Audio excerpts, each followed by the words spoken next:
Let's see. Hey, James. I can't hear you, my friend. Oh, what about now? I can hear you. How are you? I'm good, man. How are you? Does it sound okay? I don't know if I've got the right settings. Yeah, you sound good. You want to be the comment moderator, my friend? Yes, sounds Thank good. you. I didn't want to wake you up. Yeah. Okay. How you been anyway? Pretty well. How about you? Good, good.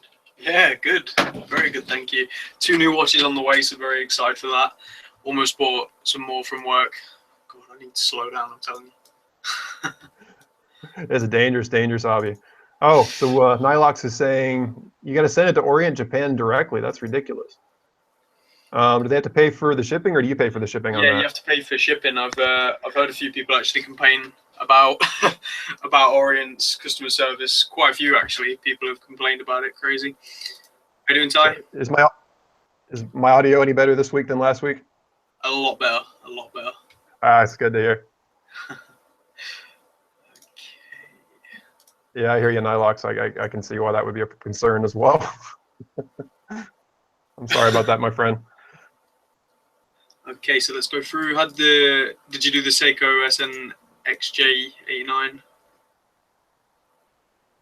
How do I wear a Panerai without looking like a hipster?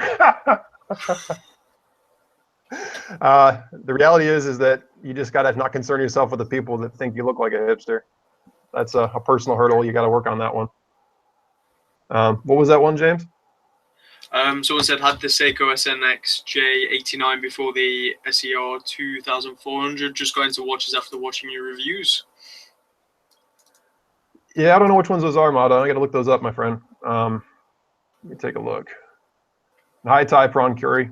Let's see. I love his name. Yeah, that's sweet. Yeah, there's like what 50 million watches out there, so I feel like I know so much, and then you guys mention ones I've never heard of before, and I'm like an idiot. So let's see what the just comes through as numbers. Usually, when you look at it, you're like, oh yeah, I've seen that one before. Yeah, as soon as I see it, I'm sure I'll know what it is. So you're rocking the watch sales world, I understand, this week. I have, yeah. It's been pretty fun. It's been 50% off everything, so as you can probably imagine, it's just full to the rim. My first proper day, and I was just left to it with about 20 customers surrounding me asking for watches. This one. I was just there like bombarded. I was like, oh my god, what do I do? Me and my SKX fighting them all. Come on, that's what it was.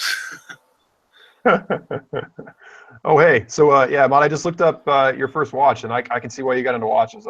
That's a very classic watch, the SNX J89. That's a pretty distinct, kind of. I mean, that's a traditional Seiko dial looking watch, so like it a lot. Yeah, I understand regrets for selling it stuff too. Let's see. AJ was definitely inspired to get the Saab 035 after seeing your review. I absolutely love it. I actually prefer the SDGM 001 Brights, but wasn't worth the extra 400 cost in my opinion.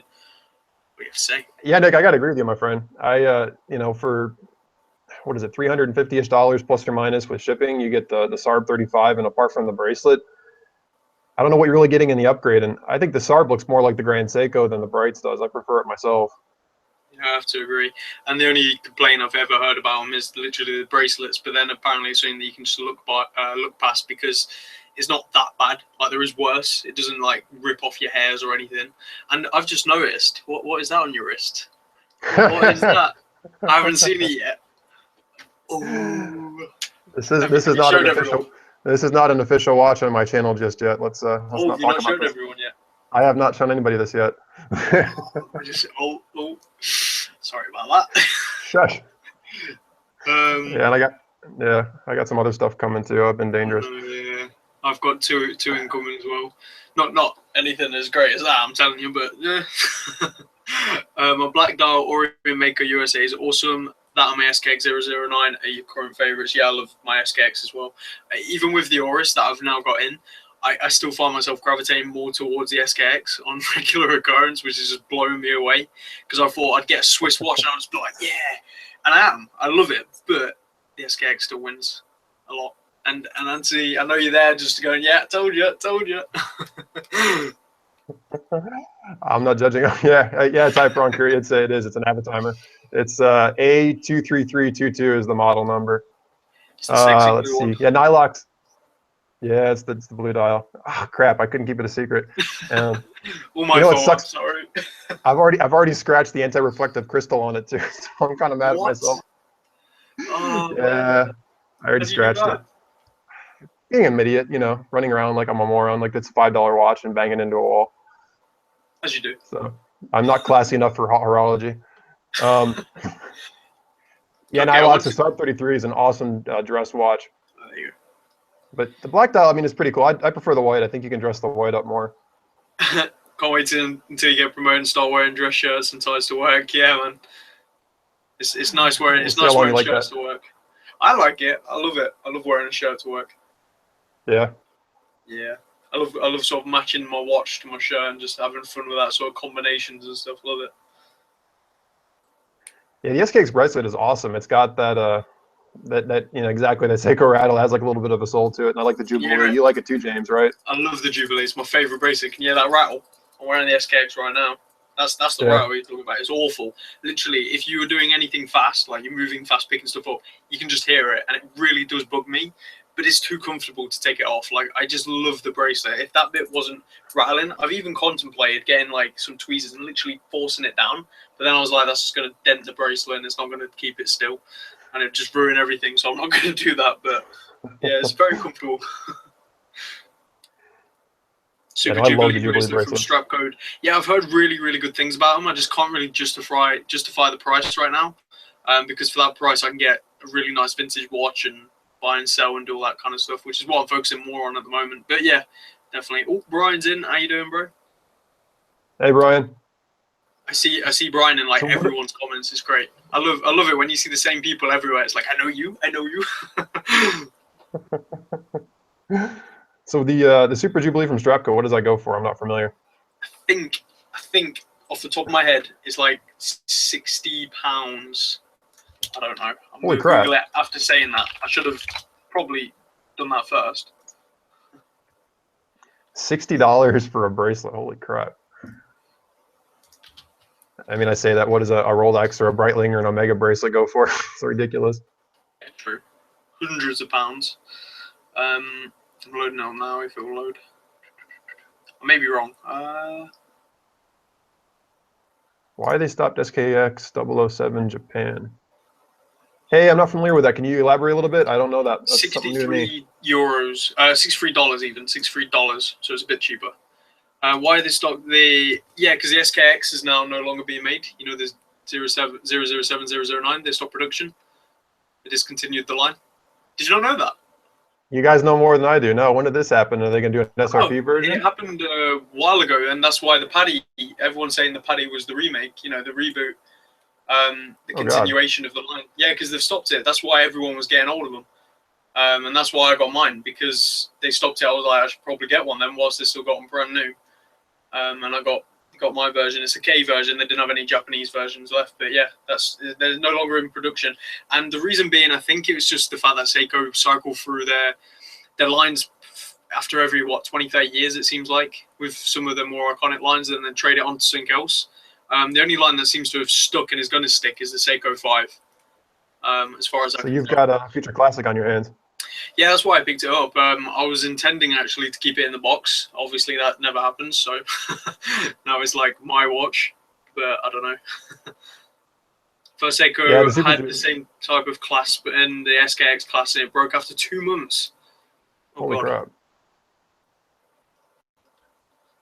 So you look at the SKX or the Turtle. So okay, that's why everybody's talking about the Turtle now. I'm like, I like those a lot, but I guess I didn't realize that the SKX is. I'm terrible. I need to stop my channel now. I'm no longer an Seiko aficionado. I failed you all. It's all good. It's all good. Now you've got an SKX, right? Do you? The Monster. So this is what. You've got the Monster. You need to get an SKX, then. There you go. Yeah, I like the Monster better, but I suspect that the Seiko. I mean, the SKX is the more iconic. Yeah, The Monsters love it or hate it. When I did the comparison, that's what I said. I said if you want a really iconic piece, go with the SKX. If you want something that's got so many more variants, like in design and overall is just really cool, I think the Monster's the way to go. I couldn't decide on which one won in my comparison. Love them both. Yeah, you'd love a GSX or GSSKX Type 1. That'd be awesome. Oh, that would you go for the what is it? Would you go for the high beat? Or would you go for the spring drive? I'd have to go for the high beat, my friend. You'd go for a high beat. Oh heck yeah! I know that it's like the perfect movement, the spring drive, but I don't want anything quartz in my watch. I want pure mechanical gears and grease. I'm a snob like the high that. beat's still 5 hertz though, right? Yeah, it's like what, 32,000 something around there. Yeah, Maybe so it's 35. It's still ridiculously smooth. Like it's like butter It smooth. is. Andy, the guy who's selling all the watches, he got himself a Grand Seiko. I saw it with Snowflake. Yeah, it's beautiful, honestly. And he was just saying he's never seen a sweep so smooth. And bearing in mind he has like JLCs and stuff, so he's got the high end stuff as well. And he says it's out of this world. The quality as well, he's just amazed by it. It's like, why didn't I get one sooner? I was like, I told you. I like the look of the SKX case over the turtle. I have to agree. I'm not a huge fan of the turtle case. I'm not a huge fan of the paddy. Everyone's going on about it, but personally, I don't see a lot in it. I prefer my SKX, if I'm honest. I'm gonna have to disagree with you. I love the turtle and I love the paddy, but I get it. And yeah, Brian, the Japanese are introducing hacking, hand winding, and lower end watches. So anything with a 4R series of movements in Seiko, those are all hacking, hand winding, and then they go up to the 6R, and then they go up from there. Yeah. But for sure. And then your watch collection, Nylox is on hold, putting money into retirement to get your man on the moon. That's a watch that is going to appreciate in value, I'm pretty sure. If you're going to save money, try to get a vintage one from like the 70s. Those are probably the ones to have because those are the ones that are the originals. Definitely, and I've heard from people actually working in ADs and stuff that the overall quality of Omega and people who've owned them is just going down. It's not as good as it used to be. A lot of people are saying that. So yeah, I'd probably. Yeah, I just bought one. I know better. Oh, did you? Oh, yeah. All the secrets in today's live stream. Look at this, guys. Yeah, so I bought a watch that I'm too snobby to have bought, but it's a part of my childhood, so it's my excuse. If it's a sentimental value over like financial or whatever, then yeah, there's nothing wrong with that at all, in my opinion. Yeah, I bought the Pierce Brosnan Seamaster Professional. Oh. With the 1120, which is the 2892 at a movement. Yeah, nice. Moonwatch for the 328 cal. That's the one exactly. And then, what'd you get for vintage Rolexes? Same production, upgraded Jubilee, clasp, applied indices, high B, etc. Yeah, that would be literally the ultimate SKX. You know, I'd probably stop buying watches to save up for that, like seriously, because that would be epic. I would definitely, that'd be my one watch. I love my SKX. Honestly, the only reason I want to buy MOTM is because I want a good mechanical chronograph. Man on the Moon. Oh, yeah, that would make sense. I'm thinking Archie's the one who started that whole thing. The Seamaster or the Speedmaster Professional, the original one. Man on the fruiting moon. Yeah, don't get me cussed out. I don't want YouTube blocking my channel now. I gotta stop my own swearing. I'm gonna get in trouble. I cuss too much. I know, we're all screwed. Yeah, I do like the word is my favorite word. I'm in big trouble. I do like the Man on the Moon as well. My dad's in a current predicament because he's got the option now to go with that really awesome Bolivar Moon watch. You know, the re-edition, the quartz one. Do you know what I mean? Yeah. The really high beat one. Yeah, very nice. Yeah, they are. They're re-edition of a manual wind watch that's in quartz. A lot of the purists hate that, and I can understand why, but it's still a lovely watch. So he's in the predicament of either buying that or saving up a bit more, putting down. Hey James, I think I lost you. Well guys, James disappeared for a second. So let me get back to the comments. Hopefully he'll pop back in. Let's see. You're better off buying an El Primero if you're after good mechanical. Yeah, the El Primero is an awesome movement. High beat, in-house from Zenith. And obviously it's so good that Rolex and others have used it. I mean, what else can you say? It's that good of a movement. Let's see. Not familiar with those. I'll have to take a look at them.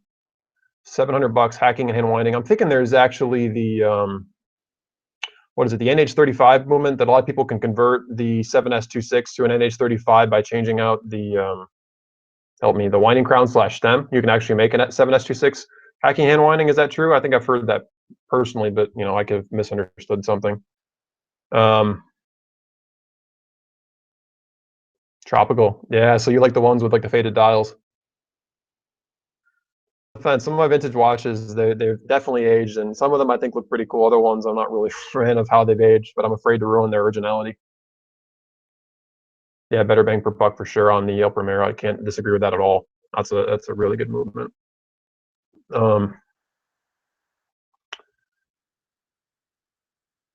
Kibble's officially dropped off the edge of the planet, so hopefully he'll show up soon. I'm guessing he lost internet connection. Any of you guys out in the comments know why the original Speedmaster was a what do you call it? A manual wind watch and not an automatic? Trivia question. And no worries, James. I'm gonna be back on soon.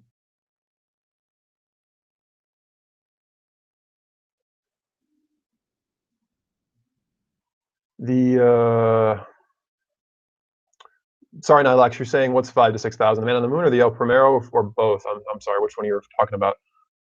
How many pieces do I currently have in my collection? I don't want to answer that question. I'm saying, let me think about it this way. Let me put it to you this way.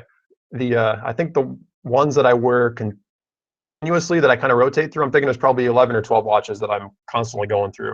If I talk about my full collection, it's somewhere around the 20-ish mark, and it's pretty low. It's actually been a lot higher than that at points. So that's basically all I really want to go to. And yeah, NASA didn't want the automatic on the moon because there's a lot less gravity, obviously, and so the winding mechanism would not have been anywhere near as efficient as it would have been on Earth. So you guys know your stuff. I don't know that Rolex had patents on the automatic. Automatic's actually been around for a while. Like Omega was doing the bumper automatics even back in the 50s. Yep, Typron, exactly. Gravity inertia. Yeah, the Bulova Precisionists, those are a beautiful smooth sweep, and those things are about, at least in the U.S. where I live, I've seen them on deep discount for about $100-ish. So I mean, you get a lot of value there. So apparently James gets discounts on Bulova. So James, how much can we get one of those Bulova Precisionists for? Hey, Rational, how are you doing, my friend? And yeah, Nilox, yeah, the Man on the Moon is, I mean, what can you say? There's certain watches for every brand, and for Omega, Man on the Moon, or Speedmaster Professional is the way to go. Breitling, it's the Navitimer, and Rolex, it's the Submariner usually, or some might say the Daytona or the Explorer too, but something like that. So.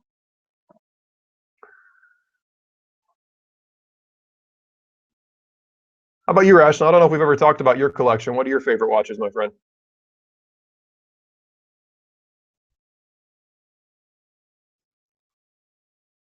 There's going to be some dead space here as my comments take a while to load. So enjoy the silence. Oh, sorry, James. Let me see if I can re-invite you here. Bear with us, guys, just a sec while we get James back on board here.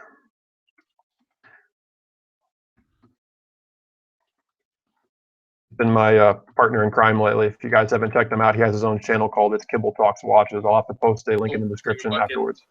Oh, hey, you back? Yes. Hello. I'm back. Honestly, the Wi-Fi card in my PC is just messing up. I have to get a new one. Anywho, that's all right. We did the live stream last week. Nobody can understand anything I said because I was on that crappy old laptop. So. Hey James, can you get me a James McCabe? I wish. What's the deal with those things again? Everybody's like making fun of them again. I don't know. I think for the price they're not that bad, but I've not literally experienced them, so I really can't give my comment. But I don't know. Some people will say they're amazing. Some people say they're shit. Personally, I don't know. So I don't know. And I heard you asking about the Bullivers. How much can I get you the Bullivers for? £1 million each. Sound good? That's just my commission. What's your commission on that? That is my commission. Yeah. Pretty much with them, I think I get 50% off. Nice. So the Fossil Group obviously own loads of brands. Bolivar isn't one of them. Citizen's not one of them. Casio, so on, so on, so on. But I think I get 50% off of them as well. In-house ones, I get 50% off on top of any discount. So right now, there's 50% off. I could get an extra 50% off. So a £100 watch becomes a £25 watch, and £50 80. £50 80. What? £200 50, and so on. But then the other ones, I don't think I get 50%. I think I get 20%. Which is still pretty good. Like on top of That's any way better discounts. than I'd be able to do. So I'm tempted to get on, but I don't know. So in Nilox, you're talking about the McCabe, those had the Miyota movements. Is that like what, the 90-15, or what movement is that? Because if that's the case, $200 or $300 would make sense. Yeah, the Miyota definitely isn't bad. The Autodromo that I had in for review, that had a Miyota 915. Was it 915? It's hacking manual 9015? one. There might be another one. Probably the 9015 because he's like the 9012 in the 9015, signature that's the line, one. which is a sweet. 9015. Yeah. And then the E-Royals as well, they had, I think, the same movement. So, yeah, they're all good. They're all good. There's nothing wrong with that movement, in my opinion. No, it's a great movement. Rational, your beater is a Illuminox. Those are pretty cool watches, and it's very light. obviously the ones that I've always seen. They're all quartz, so I've always resisted buying one, but I do honestly appreciate them. I have to be honest.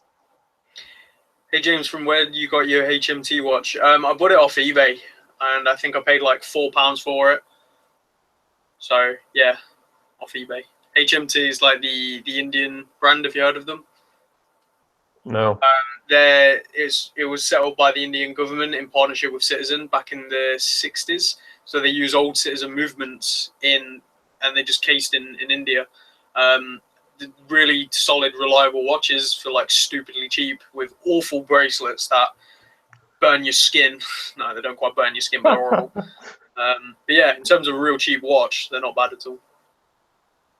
You'd rather have a kind of like over a James McCabe. Yeah, but I guess then it comes down to the different markets. Well, no, actually they're not because they are dress watches. So yeah, fair point. Oh, so now this is all making sense to me. So there's a code for 25% off James McCabe. Now I understand why I'm seeing a bunch of people throw all the hate around. That makes sense. Yeah. Brian, let's see. You're exploring some of these different brands like I honestly don't know much about them. I'll have to take a look at them. So that's pretty cool. I mean, there's so many micro brands out there. I'll be honest, I don't know half of them. I'll have to take a look at them. What's the cheapest cool best watch? Rational. Cheapest best watch? Well, Timex Expedition. I'd go straight in with that. Yeah, I think there's the top three for cheap watches. I think you got to throw a Vostok on there. Yeah. You're the Amphibia. You've got to go with Timex. If you're going to get a quartz, they make really, really good watches. Actually, I'll call it 4. If you want to get another quartz, the G-Shock, the entry-level G-Shocks are great. But my top pick would be the entry-level Seiko 5s below $100. Those things are awesome, period. Yep.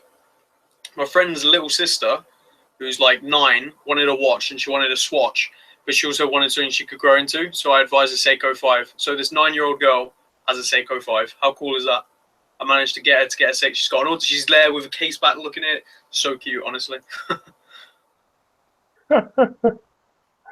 Yeah, I mean, it's crazy when you can get like, and then I'm seeing like $10 Casios. That's what's crazy. I'll walk into some of these stores and I'll see like a $20 watch that has like an altimeter and a barometer and a compass. And I mean, it's like, can you imagine if they had all those mechanical complications, what a watch like that would cost? My God. Yep.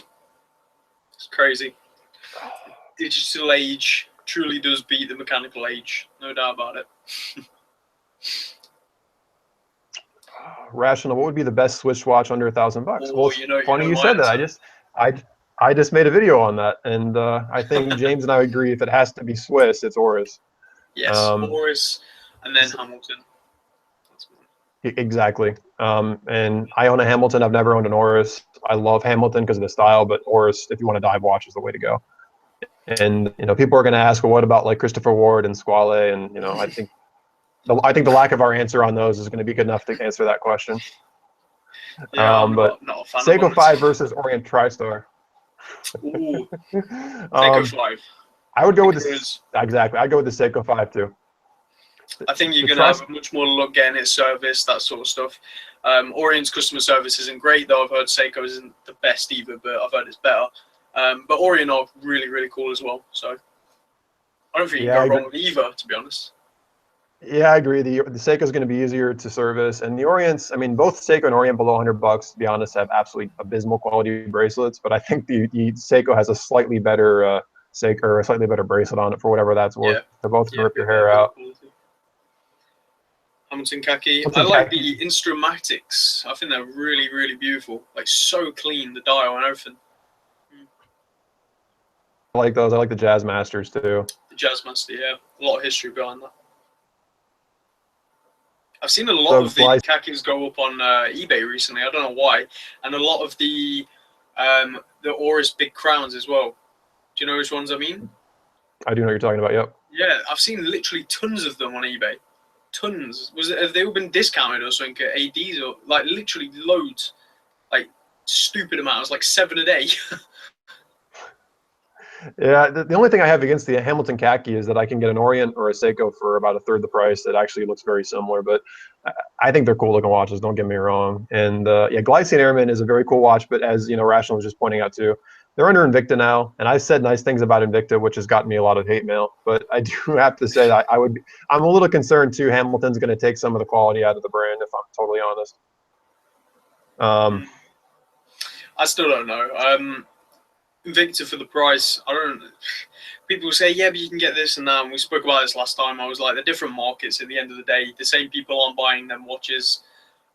Usually, obviously they might, but yeah, I'm interested to see how it's going to play out. And I really hope that Invicta don't really screw things up and Glycine carries on being a strong brand, because then everyone who gives so much hate to Invicta can sort of go, like, you know what I mean? It'd be great. It would truly be great. Yeah, if Invicta just invest a bunch of money in Glycine and lets them do their own thing, they'll be sweet. But yeah, yeah, Typron, I agree with you too. Eterna is a cool brand. I saw that was it Federico was just showing one of his off, and you know, a lot of you guys, I don't know, you probably already know this because you know half the guys in the comments know more than I do, and I'm supposed to be the expert here.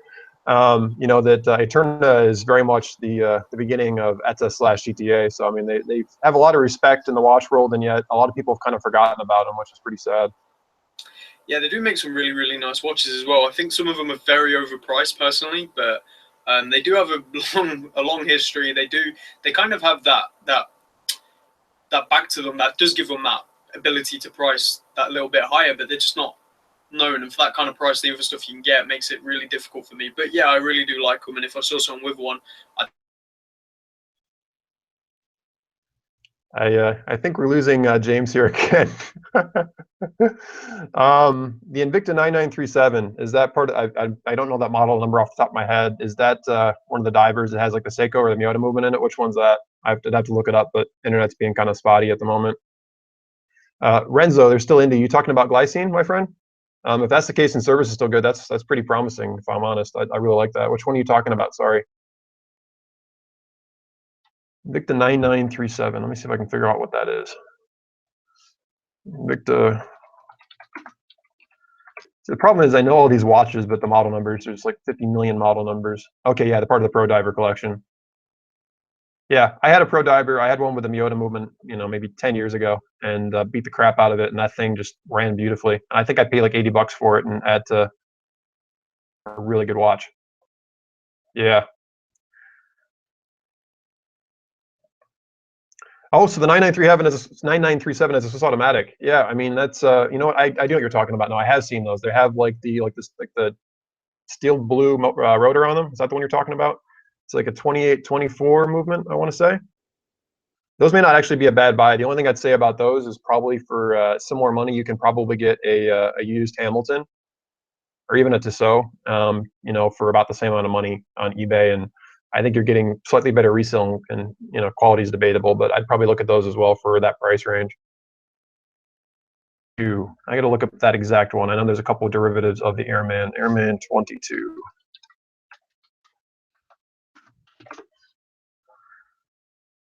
Yeah, that is a very nice looking watch. Wow, I didn't know they made a blue dial one either. That's really pretty with a blue dial. It kind of reminds me a little bit of the Rolex Explorer, but it's still very much its own kind of thing, which is really cool. That's a very nice watch.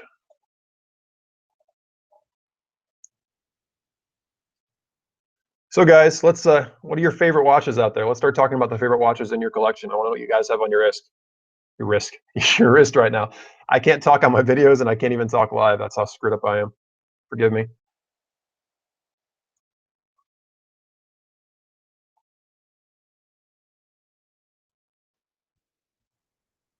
Okay, yeah, that makes sense. You know, I got to say, under you know, the question of like best affordable watches and under $1,000. I still think to this day my favorite watches under $1,000 are my SARB 35 and my Seiko Monster SRP 307 J1. And if I had to throw in a Swiss one in there too, I love the Hamilton Trent more than I ever thought I would. Yes, James, the Elsa special edition from Frozen watch. That's a very choice watch. And truth be told, I'm actually a massive Disney fan. You guys may be able to see behind me. There's a big book called The Art of Walt Disney, and half the books on that bookshelf are on Walt Disney World. So I'm one of those people, so don't judge too harshly. AP Royal Oak, yeah, Gerald Genta designs. Those are classics, absolutely classics. At what point would you take in a high-end Swiss watch regulation greater than 20 seconds a day? It's a good question, Rational. I think it depends. Let me answer it this way. People always ask me, how often they should serve their watches. Service their watches, forgive me, I can't talk. And everybody has a different answer. Some manufacturers say 3 years, some say 5 years. Rolex is now saying 10 years. And I know people that have had watches for 30, 40 years. Actually, my grandfather has an original Omega Speedmaster. And I also know about my grandmother also has a vintage Rolex, 40 years, never been serviced, and they work great. So I would say you take it in when you notice that it's actually not running as well as it used to.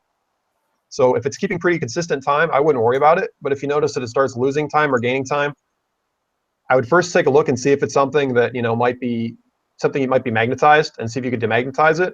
At that point, then I think you'd look at wanting to get it serviced. Hey, Federico, how are you, my friend? Rational, I had some Disney watches in the past too. I'm not going to judge you on that at all. Yeah, when the amplitude is off. Yeah, that's a good answer, Sean. Can't beat Disney. Hey, look who's back. Guess who's back? My favorite film is Lilo and Stitch. So, yes. I'm going to have to go with, that's a tough one. There's too many good ones. I'd say any Disney movie pre-2000 is a good movie, but I'm more of the Disney World kind of guy. I like the parks more than the movies. Oh, okay. Fair dues. Is that Federico? Yeah, Federico. FP Journe.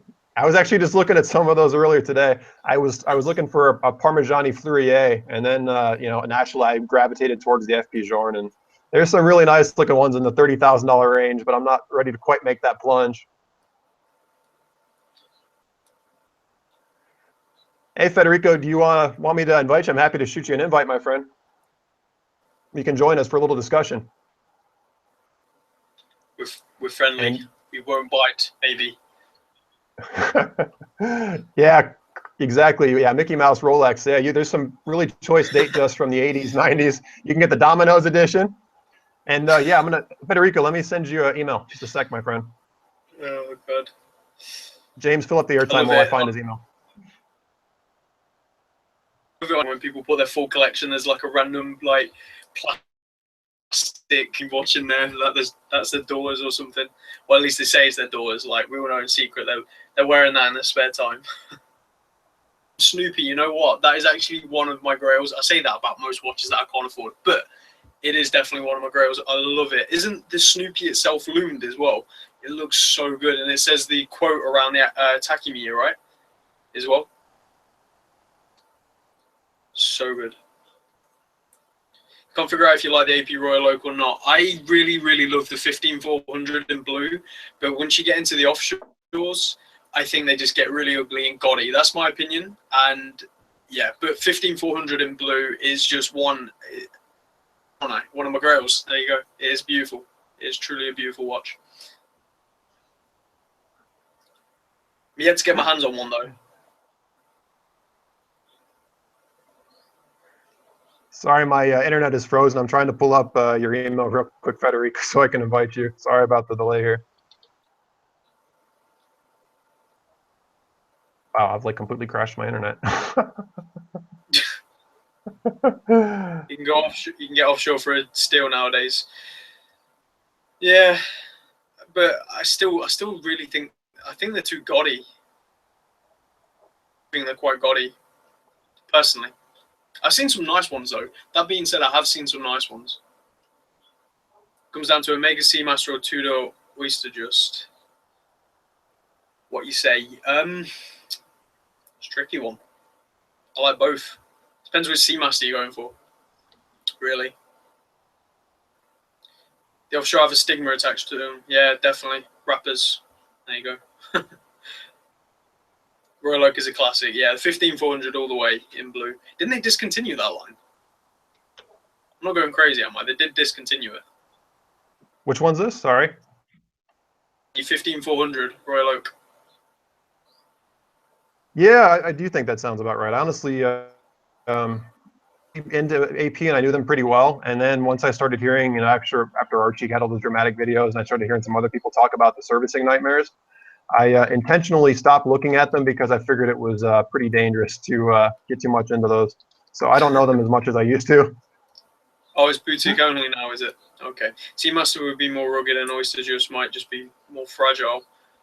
I don't have literally hands-on experience with either, so I can't talk about robustness. I can just talk about aesthetics and that sort of stuff. But yeah, I think you would be better off with a Seamaster, though.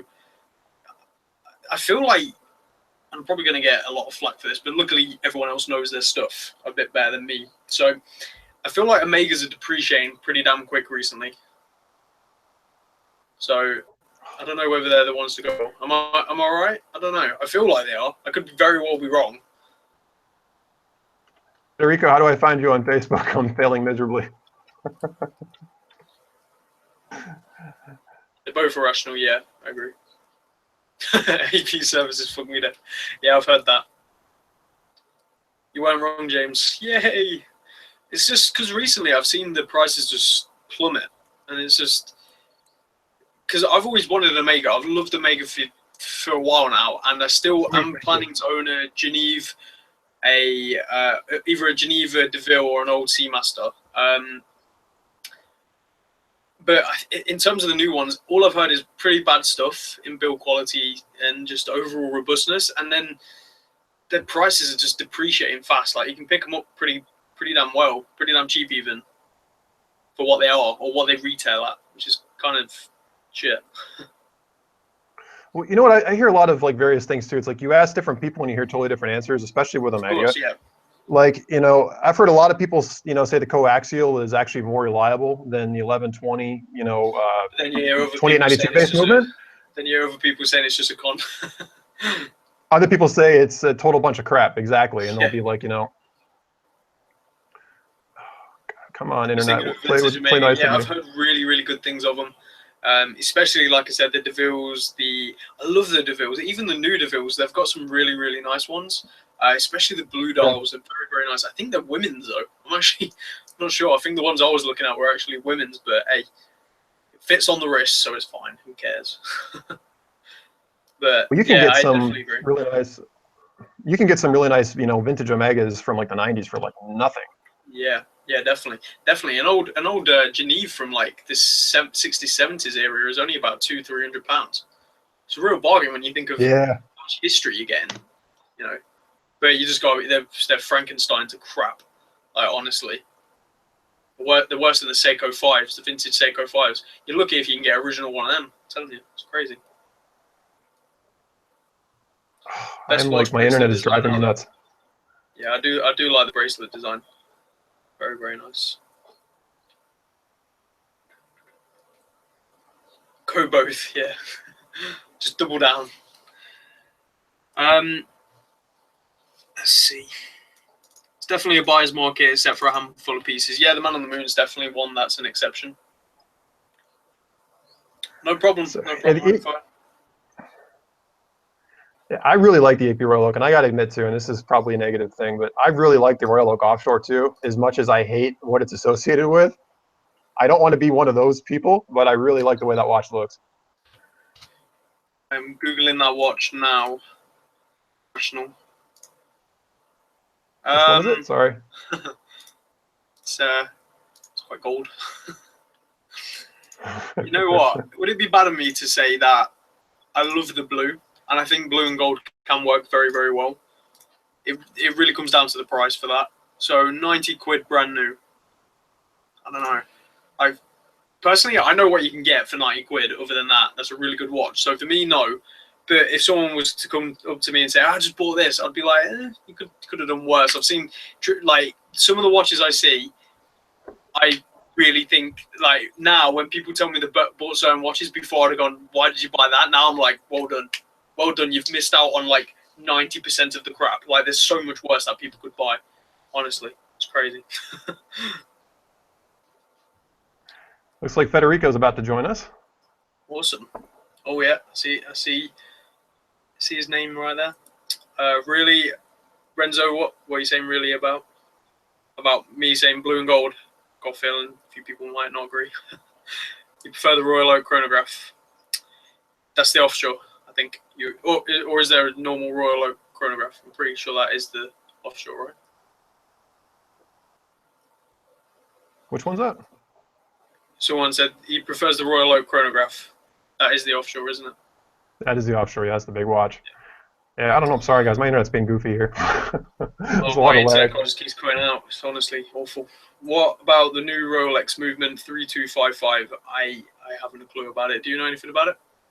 I think that's the one they're putting in, like, what is it, the new day dates? Like the 40 plus the 40 millish day dates. And I'm trying to remember exactly what all the insights are. Not the insights, all the upgrades are over the previous generation movements. I know it's got a different winding rotor on it. It's supposed to be more efficient on the winding system. And I know there's better durability, but I can't remember quite what all they did. There's a better accuracy too. I mean,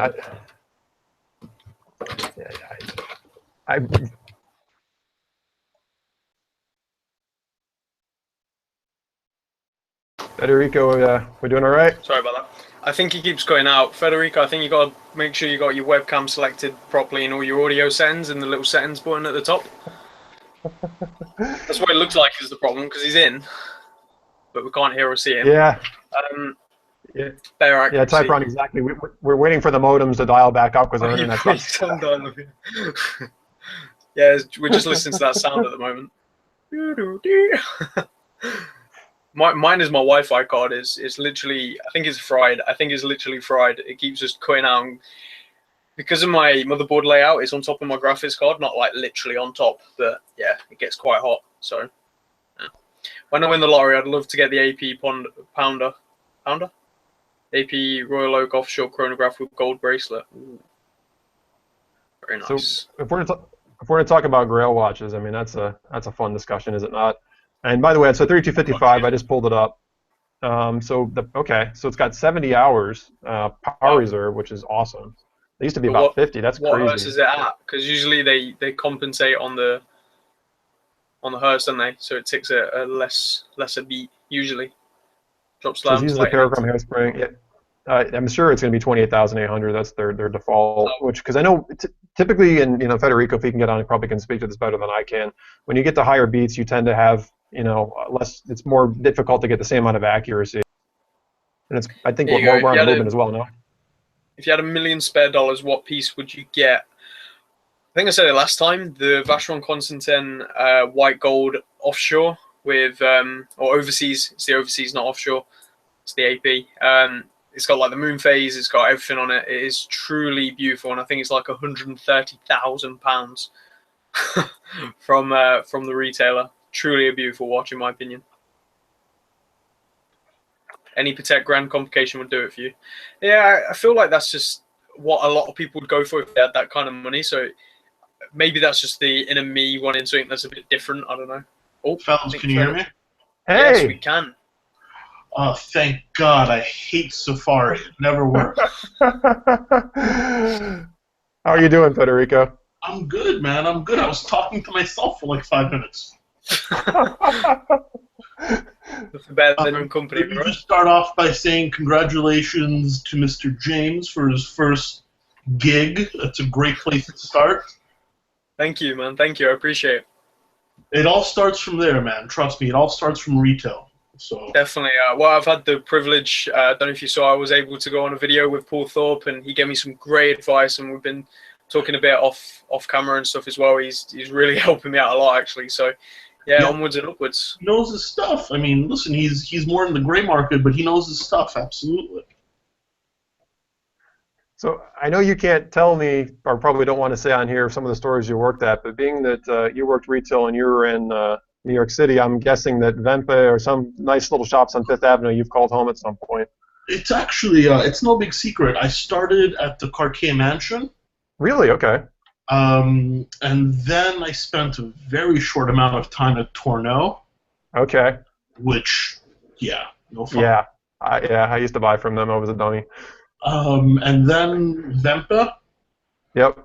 For a little while, and then I stayed in the industry, but I moved out of retail. So, what kind of duties are you doing now in the watch industry as far as like a job role? Well, actually, okay, so it's a little different. So I went from from Vempe, I moved to Piaget, Oh wow, okay. and I was in charge of wholesale. So essentially, I was selling, but to stores. So the way it works is they give you a territory. So I was in charge of North America and USA and Canada. So I did all the training, all the sales. Basically, I took care of everybody that sold Piaget that wasn't a Piaget boutique. Gotcha. And then I was there for a little bit, for 3 years. And then, listen, the watch industry kind of crashed. So I decided to leave Richemont. And I'm just mainly doing consulting now, like social media consulting, training, for a lot of different brands, but more as a independent contractor. I've got to say, I'm really jealous for your insight because I work in marketing, and so I understand a lot of the business aspects that go on, but I'm in the medical device industry. So I understand that. I understand watches from like the crazy collector that has no self-control aspect, but actually being on the inside, it must be really cool to have that perspective. And, Piaget is very interesting to me too. I'm curious how you feel about them having worked for them. I feel like they're such an underrated brand. And well, Piaget honestly make some great watches, and yes, I'm a little brainwashed because when you enter, they kind of give you the whole spiel and you end up believing it. Yeah. So yeah, I think they make some great stuff. I mean, they're fully in-house, they're fully integrated. They were part of like the holy, well, it wasn't a holy trinity, but they were like one of the top 4 brands in the 70s and 80s. And then they just kind of lost mass appeal because they became great jewelers and great ladies' watches. And when everybody started making sports watches, Piaget is like, no, that's not what we do. We make only gold. We make ultra-thin dress watches. And that went out of style for 30 years. Yeah. And then they finally decided to make a sports watch in like 2009 with the Polo 45, and everybody's like, you guys are 10 years too late. Like, no one wants this. Speaking of Polo, I mean, what did you ever make of the Ralph Lauren brand of watches that were using, some pretty nice source movements? I can tell you this. They're beautiful. Yep. They're made by JLC. Yep. The cases are made by Cartier. The movements are JLC, IWC, and Piaget. I did not know the case were Cartier. That's cool to know. They're really gorgeous, but you can't sell a watch, even though it's got a JLC movement. You can't sell a watch with a little horse on it for $10,000. You just can't. Oh, no. And actually, my last year I was there, they were like on employee sale, like 95% off. Oh my god. Everybody was like buying like 4 of them. I hate to make like a stereotype because it's like Ralph Lauren. I will say like I have a lot of nice clothing, but Ralph Lauren is one of the Lauren brands that actually buy the holds up really well. But it's like they don't really. The only time I ever see extremely wealthy people buying expensive Ralph Lauren stuff is like when I'm in like Palm Beach and I'm on Worth Avenue. Outside of that, everybody else has to have some other brand that they need to put crazy money into. I could not imagine most people in that demographic, like to your point, spending $10,000 on something for Ralph Lauren. Well, the thing is as a brand, they're pushing really high end. So in New York, they just opened the Ralph Lauren mansion, Okay. which cost them like $20 million just in marble. Holy crap. Like, it's really beautiful. They have the Ralph Lauren Polo restaurant. So they are moving up market. It's just for an image to change like that, and I'm not a marketing guy, I'm a sales guy, but for an image to change from like mid-luxury to like, I'm going to spend $400 on a Polo instead of buying Loro Piana, that's going to take 10 years. So they're trying and it's working, but it's going to take a lot of time, before they're seen the way they want to be seen. I've got to say too, in talking with you and then actually watching some of your videos too, when I made a recent video that I regret, which is why I avoid ADs, and it's been my experience in general. I've had a lot of experience where I've walked into stores and the people in the AD knew nothing about watches. I will say there was one exception, the guy I worked at Tourneau, that actually personality-wise reminds me quite a bit of you, that was really into the watch scene. And just to know that you even did that and somebody as passionate and as knowledgeable as you was actually in that field gives me hope and actually makes me feel sorry for some of the negative comments I pushed towards the ADs. It's true Well, though, listen, because at the end of the day, they're just salespeople. To them, it's a 9 to 5, isn't it? You know, they go in, they sell the watches, they make the living, they go home. you're absolutely right, James. But not every AD is created equal. It's in my experience, there's a lot fewer good ADs than bad ADs. And a place like Tourneau, I mean, listen, if you're a good salesman at Bloomingdale's on like the shoe department, and you apply for a job at Tourneau, and you can tell them you sold this many shoes, they'll hire you. Whereas if you walk into Wimpy, there was 14 sales associates. There were 2 that weren't ex-watchmakers. You know, and there's a difference. Like London Jewelers in New York, fantastic, very well-educated staff. But Neiman Marcus, where the guy manning the perfume counter today is manning the watch counter, you know, you can't expect him to, you know, tell you the nuances of a tourbillon. Yeah, true. You know, so yeah, James, you're right. It's a 9 to 5 for most guys, but in a lot of places, and not a lot, in a few places that like only do watches, they only hire like watch people, which I like. Yeah, in my area, it's not so much like that from what I've noticed. You know, there is like just watch places, and you go in, I feel like there's 1 or 2 people who know their watches, and the rest just don't. But yeah, I can imagine in the areas that probably sell a lot more watches, because I have to be honest, this area probably doesn't sell that many watches. The areas that do are probably much more like that, yeah. Well, you're right, but there's also one more thing, and I don't mean to insult anybody in the comments here, but watch geeks are rarely the guys that have the money to spend.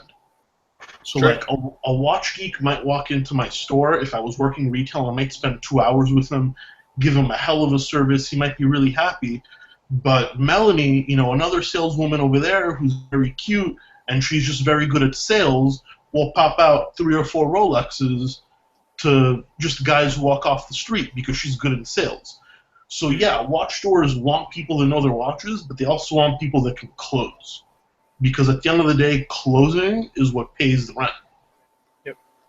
You know, customer service is great, but you gotta sell watches. I feel like, though, they're damaging themselves in a certain way, especially around this area with their customer service. You know, they're focusing too much on the close, too much on the sale, that they're just forgetting anyone else who can't buy right now, rather than looking at it as that could be a potential customer down the line who's not going to come back because of the way they were treated. And I did do the experiment I was talking about last week, where I went in wearing my Citizen Eagle 7, like a 30 pound watch. They didn't even look at me. They wouldn't like give me any attention or anything, and like they really were sort of hesitant to show me any watches at all, or even talking to me. But then I went in not long after, same clothes, same everything, but wearing the Oris. Although it's no really luxury brand, but it's clearly a lot more expensive than a Citizen. I got free the books, you know, the catalogs. I got sat down. I had watches brought over to me. Honestly, it was ridiculous. I got to try on like 12 luxury watches that I'd never even handled. You know what I mean? It shouldn't be that way. That's what I'm saying. And because of that, it's almost affecting the future sales, the future closes that they're missing out on. You know what I mean? Like spending 10, 20 minutes with someone is nothing when that person might buy down the line. You're right. In fact, I like to think that I was the type of salesman that treated everybody well. Doesn't matter if you're wearing a G-Shock or a tourbillon. Yeah. But if you walked in with a tourbillon, I'm not taking you to the Rolex case. I'm taking you to the Patek case. You know, like immediately. Like I'll take anybody to the Patek case. But if you're walking with $40,000 strapped to your wrist, I'm automatically pushing to sell you something more expensive. Of course, yeah. There's, you know, it was said to me that obviously if you're wearing a Citizen, chances are you're not going to be buying a Rolex. But that's but, true. You know, but that's not true at the same time. I sold a $55,000 rose gold Royal Oak offshore to an 11-year-old. Holy crap. That's New York for you. What? Yeah, a Chinese 11-year-old. Like, I'm telling you guys, you don't like, you never know. You know, one day, you know, I'm sitting, you know, I was like having lunch or whatever, and they call me and they're like, Federico, we have too many customers. You mind coming upstairs? So I come upstairs, and my customer was Charlie Sheen. He's a Patek guy, isn't he? Sorry? Charlie's really into Pateks, isn't he? Like vintage Pateks? Oh, he's hugely into Pateks. So my point is, in retail, you know, in New York, I mean, I don't know about the UK, but in New York, dude, some weird stuff happens. You really feel like anything could happen. Yeah, and James, I mean, I take you him into New York City, but if you go to New York City, Venta is like watch porn for people that like watches. I mean, that store is. I'm biased, and obviously I've never worked for any of these companies, but of all the watch stores I've been to, that is by far and away my favorite. And I was actually going to ask you on that too, Federico. What do you make of their in-house Venta watches? Wempus watches. Yeah. They're absolutely fantastic, but they just released a couple new ones, and they're starting to go a little apeshit on the price. Like, they're starting to be expensive, but back like 4 years ago when I worked for them, they were quite reasonable. I mean, you could get an in-house 8-day power reserve German-made chronometer for like $6,000 back then. Is that... Wow. And Anthony, try just putting in your mic a little bit more. I think it's come a bit loose or something. I just unplugged it. Can you guys hear me? Ah, there we go. It's back now. Yeah, I can hear you. Better? All right. I'll get rid of the mic. I mean, yeah, but One Piece is like the only place where like you can walk in. You know, One Piece has free watches they give out to customers. Really? Watches. Yeah, like if you walk in and like let's say you bought a watch like 8 months ago, and let's say it stopped working. Those things happen. Watches are handmade, right? Like things just fail. Yep. And you walk in and you express your dissatisfaction with the service. We have like, well, not we, I don't work there anymore, but they have like 70 or 80 Wimpy branded German-made quartz watches, so nothing super expensive. Well, still, it's free, isn't it? And like they'll give you something to wear while your watch is in service. Oh wow, it's just like a James, car exchange. I know. Was it you? I was just joking with somebody about that. Like, you take your luxury car in for service and you get a loaner, but your watch, you know, you send your watch off, and I've got a couple Rolexes and Breitlings and Omegas all break on me, and you know, you're without your watch for a month and a half. Afraid, man. What? Your mic's messing up again. Yeah, your mic's all going crazy. Talking about that sort of stuff today, I actually had a watch thrown at me, a gold Michael Kors threw at me by a customer because we wouldn't give him the display stand with the watch. The people are nuts. Honestly, he swore at me with violent and everything. Security had to, well, he walked out the store, but security came and everything. Had to take a statement, and he's like barred from the store. And it was ridiculous just because he couldn't get the display stand. Yeah, but you know you actually can't give those out. Most display Exactly. stands are owned by the company, not By the company. It's not us. Yeah. And we tried to explain that to him, but he didn't care. So I had a Michael Kors throw at me, which wasn't nice. That happens. I think the worst thing... I've had a burger thrown at me when I was at Five Guys. That was the worst. I think the worst thing I've ever had to do is, like, take a customer to the ballet. And, like, I had to, like, sit through that shit for, like, 3 hours. Nice. I'm not the most... I'm cultured-ish, but the ballet is not my thing. No, but yeah, watch companies started doing loaners. Hublot is the only company that still does it. But Cartier had loaners. Hublot still does. AP had loaners. The problem is people never used to return them. Oh, wow. Free watch. You know, or they would return them and they'd be like beat to all hell. So, you know, it's just companies, you know, they just like forget it. Yeah. Can you guys hear me too? My CPU is what's causing issues. It's running at 100%. What computer are you running there? Windows 98, buddy? No, it's Windows 10, and it keeps doing auto updates and making it worse. Windows 10, I think, is actually screwing up my PC. Like, because my Wi-Fi card is constantly lit, but yeah, it's always cutting out. I don't know why. And then my PC just freezes. And I've got a custom-built PC that's like a gaming rig, water cooled, everything. And it still happens. I don't know. I blame Windows 10. I'm with you on that one. So, Federico, you're talking about Safari. Obviously, you're using a Mac, so I get that you have your own bias there, my friend. Yeah, I'm a Mac. I want to turn Mac. I never turn back. But Jay, you live in New York, right? I go to New York quite a bit, so I have a lot of family there. So I grew up in Michigan, and now I live in the South, as it were. I don't usually tell people where I live. But I'm actually between all of us girls here in the great city of Austin, Texas. But my They my seem to have family, a lot of fun. You got some great ADs in Austin. which ones are you thinking of? I have a lot. I have like Bailey Banks and Biddle, which has been mediocre. I have Really, Banks and Biddle hasn't been relevant in 10 years, I think. no. They are. There's like you have like one really fancy schmancy one that has all the independent brands. Okay. Let me tell you, I'm googling it. Because the one that one of the big online stores, Bernard Watch, they're down the street from me. I've talked to them quite a bit. And to your point too, I mean, so I just done a New York thing. I have a lot of family that lives Sam in. Majors. Oh, where are they? Sam Majors is in. Okay, so Sam L. Majors is in Austin, 2727 Exposition Boulevard. Oh, that's like middle of nowhere. But yeah, they're like fancy. Yeah, okay, I'll have to go check them out because, but I mean, I spend a lot of time up in near New York. My family lives in Bergen County, just over the George Washington Bridge. Yeah, right there. Yeah, exactly. And you were Queens. Where are you? I live in Williamsburg. Oh, that's gorgeous. I mean, it's a little hipsterish, but yeah, it's fun. I live like right next to the Williamsburg Bridge, so all my intros are actually shot from my living room. Oh, dude, that's like perfect location. No wonder that looks so nice. Yeah, it's okay, but New York's a little pricey, so it gets a little crazy.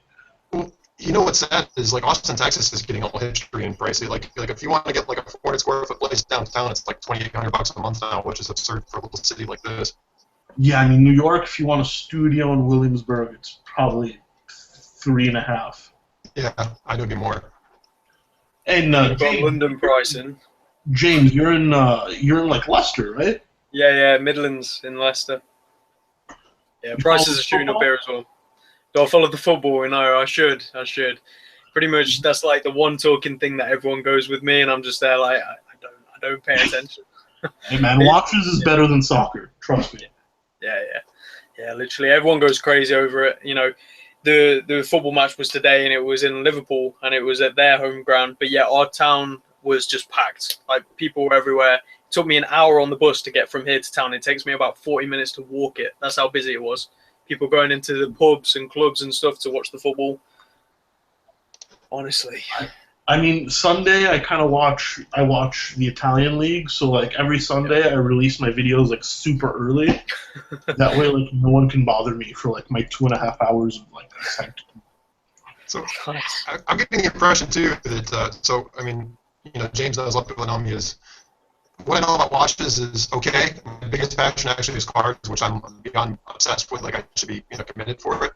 And given that I gather you're driving in our bar, I gather you must have a little bit of a passion for cars too, because that's not a normal choice for people that don't like cars. Well, it's actually an interesting story, right? So I live in New York. I never had a license. Really? But then I started working for Piaget, and the interview, they're like, "You have a license, right?" I'm like, "Yeah, of course I do." And like the next day, I go to the DMV. I'm like, "I need to schedule my test." So like I actually missed my first day of work to take my road test. I never had a lesson. I drove a car once for like 8 minutes. And I like YouTubed it, like how to pass the DMV like road test. YouTube's great for everything, isn't it? And yeah, I passed. I got like 2 things wrong. I think you're allowed to get 4. And then I got like a little Fiat, the normal one. And I got obsessed with cars, and then I quickly upgraded. Like now I'm a complete car nut. Like I drive stick. I love my Audemars. Like it sounds like a wicked little dragon, even though everybody makes fun of me because I'm a big boy in a small car in New York. I had a Mini Cooper S for a while. I'm not judging you. It's so strange hearing like people say now I drive stick. Like here in the UK, it's just normal. It's weird to be driving an automatic. Like you just don't but you do know it. how in the UK, just like anywhere in the US, when you turn 16 or 17, you get a license, right? You get a provisional, yeah, but you can't drive with it. In New York, when you turn 16 or 17, your parents give you a credit card. for taxes. Because Nice. because honestly, a parking spot in this damn city is like $600 a month. Who the hell drives a car? Like, nobody drives. Like, I'm the only schmuck that drives because I needed one for my job. Yeah, it's ridiculously expensive. It depends here. It depends on your area, because obviously insurance for me, it costs more for me to upkeep, let's say, a Nissan Micra, which is like the biggest pile of crap you can. Well, actually, it's a good car, but looks wise, and that car would cost me more than what it cost me to get an apartment to like upkeep with insurance. My insurance payment per month is the same as my car payment. Like, I pay like So $500 a month in insurance. So Ridiculous. just to give you some context, so I have a Lexus LS and I have a Corvette. And my Beautiful. insurance every 6 months is $580, full coverage with crazy Wait, limits. what? No, my 6 months, because I'm under 30 and I've only been driving for a year and I drive a turbo car, Yeah. 6 months is like $3,800 and like no limits. Like, everything's like a tiny limit. Mine would be the same bit in pounds, so it'd cost more, and that doesn't matter whether I drive a turbo or not. I could literally get a Nissan Micra in turquoise that no one would even stand near. Turquoise. You know what's so funny too is they prorate it based on like what the car costs to fix if it's damaged and how many they get in an accident. So it's like weird. When I had a Cooper S, my insurance was like 3 times as much because most of the people that drove them were like 16-year-old kids that crashed them immediately. Whereas like Corvettes are owned by like 50, 60-year-old men that drive them on the weekends like once a month and they never crash them. So it's like the Corvette is the Chevy, it's easy to fix and nobody crashes them. It's a low insurance, but the Cooper S, kid wraps around a tree, it's high insurance rates. So. But you've got a C6, right?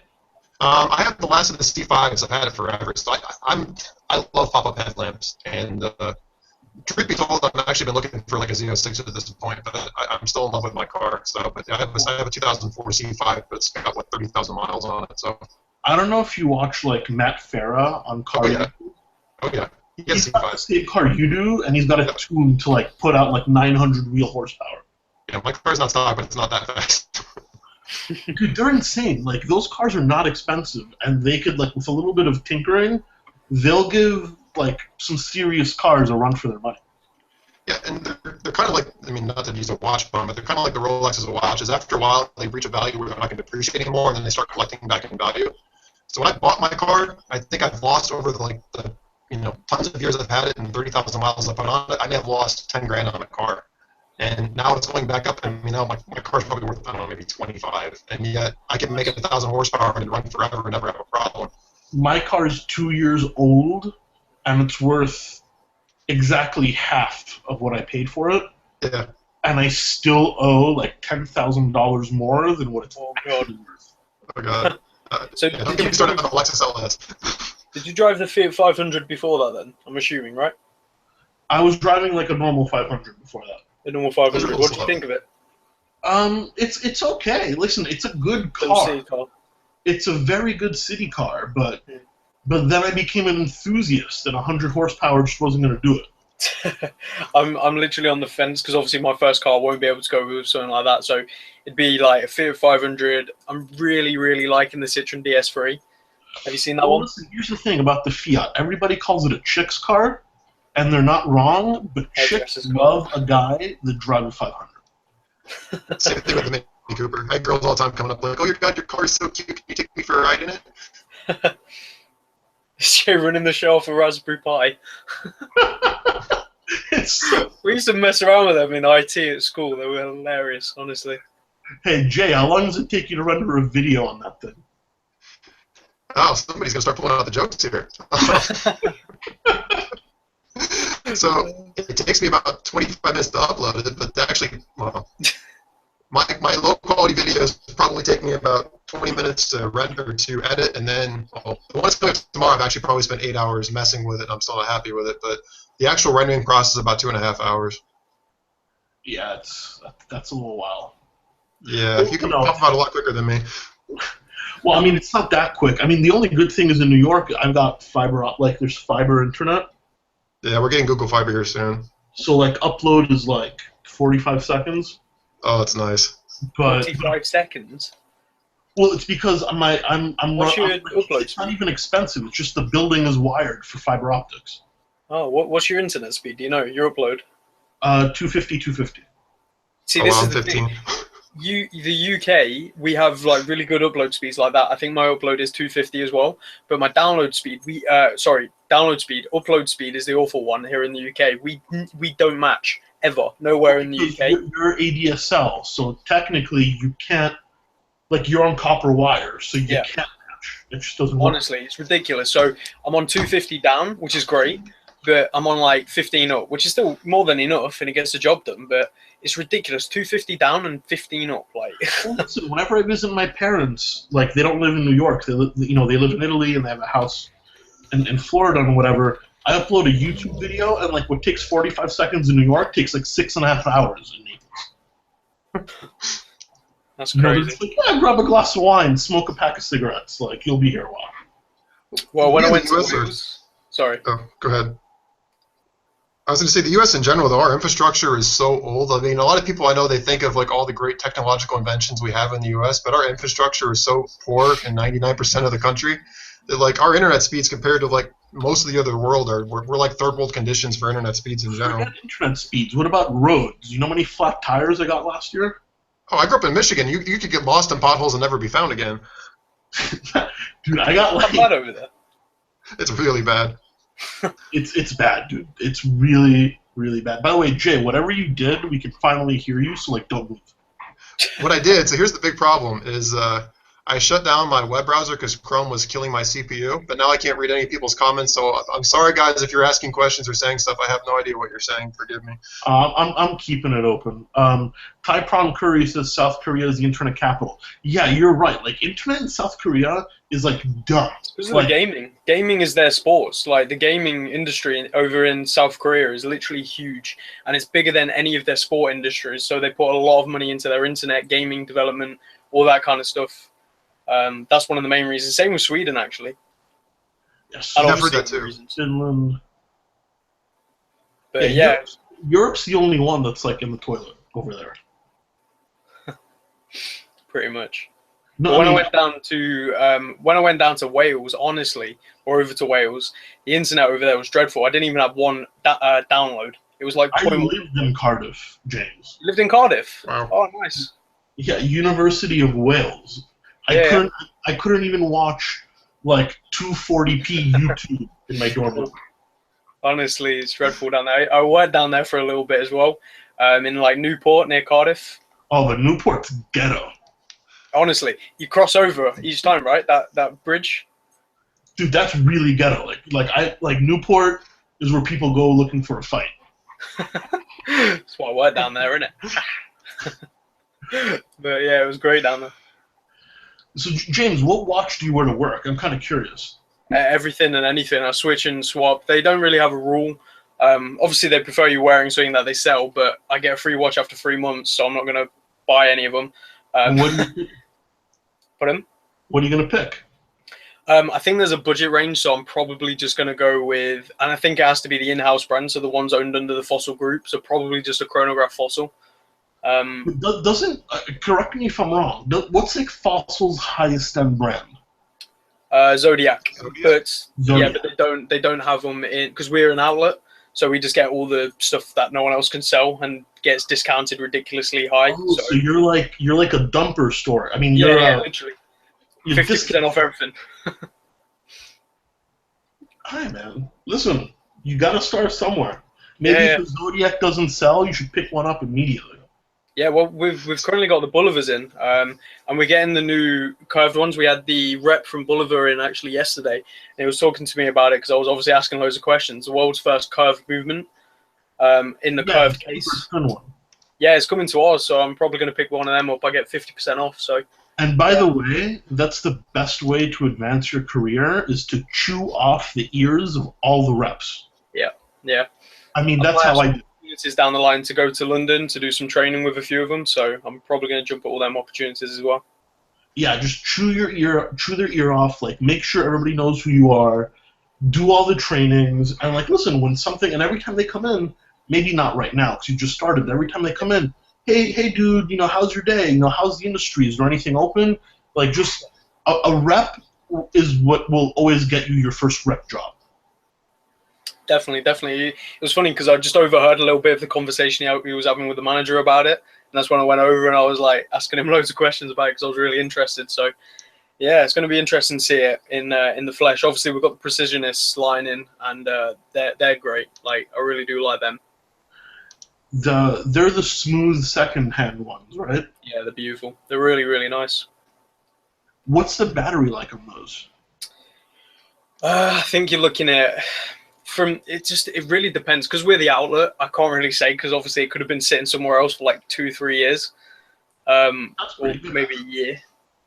But in general, I think you're looking at, isn't it something like 3 to 7? Well, the reason I ask is, the only reason watches actually tick is to save on battery power. Like, that's why the tick was invented. So I was curious if the smooth secondhand like killed the battery. Yeah, I actually don't know. I'll have to look into that, considering I sell them. Well, speaking of watches, you guys represent. This is a question I have for Federico. So, obviously, if you worked at Tourneau, I grew up near Bloomfield Hills, Michigan, where they had the Tourneau store in Troy. Well, it's not there anymore. It's not there anymore. I know. Yeah, I probably took them out of business. No, I'm just kidding. But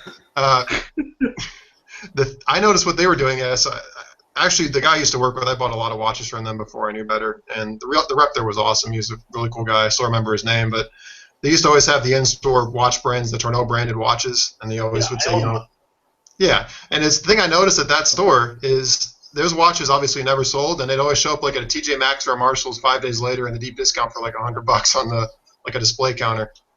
Yeah. You guys have TK Maxx as well? Oh yeah. We call it TJ Maxx, but it's the same thing. What is it? TJ Maxx. That's cool. So what's the deal with the Tourneau watches? Where do those things even come from? Okay, so Tourneau doesn't make watches anymore. Right. Now, depending when you bought your Tourneau watch, they had different makers. So I own one that was made by a company called Walden International. And they made some kick-ass watches. I mean, they're all chronometer grade. They're decorated to the nines. Little plug, if you guys haven't seen the review, I reviewed one on my channel. And that's like the highest end they made. And then they made something right after that. Those didn't sell because Tourneau was selling them for like $5,000. Then they switched over to another company. I'm not sure who they were, and that's when they came out with T by Tourneau, which is like their modern. They look like Panerai knockoffs, like 44 millimeters, manual wind, very clean. And then those didn't sell. Unitas movements, or what were those? They're always ETA. We're always talking ETA. And now they don't even make a watch anymore. In fact, Tourneau no longer only sells watches. They're now becoming a jewelry store. That's so sad. Well, it's really sad because what happened is they were family-owned. Everybody went to Tourneau because it was like the Wild West, right? So you walk in, you're like, give me 80% off, yo. And they'll be like, we'll give you 5. And then you always met somewhere in the middle, and you got a great price. And it was like a used car lot, Tourneau. Yeah. And then they got sold by the same sold to the same company that owns PetSmart. Okay. Which is Leonard Cohen or Leonard Green or one of these. It's a hedge fund. And overnight, they're like, okay, all you sales guys don't make commission anymore, and we're a zero discount store. Wow. So like people would walk in, and you got like 20% off last time, and they'll walk in and they'll buy like 4 gold watches, and you can offer them like 2% tops. And then add the fact that they still had shitty customer service and you weren't getting a good price. Tourneau went from like the world's largest watch chain to being the butt of every joke in the watch industry in like the space of 2 years.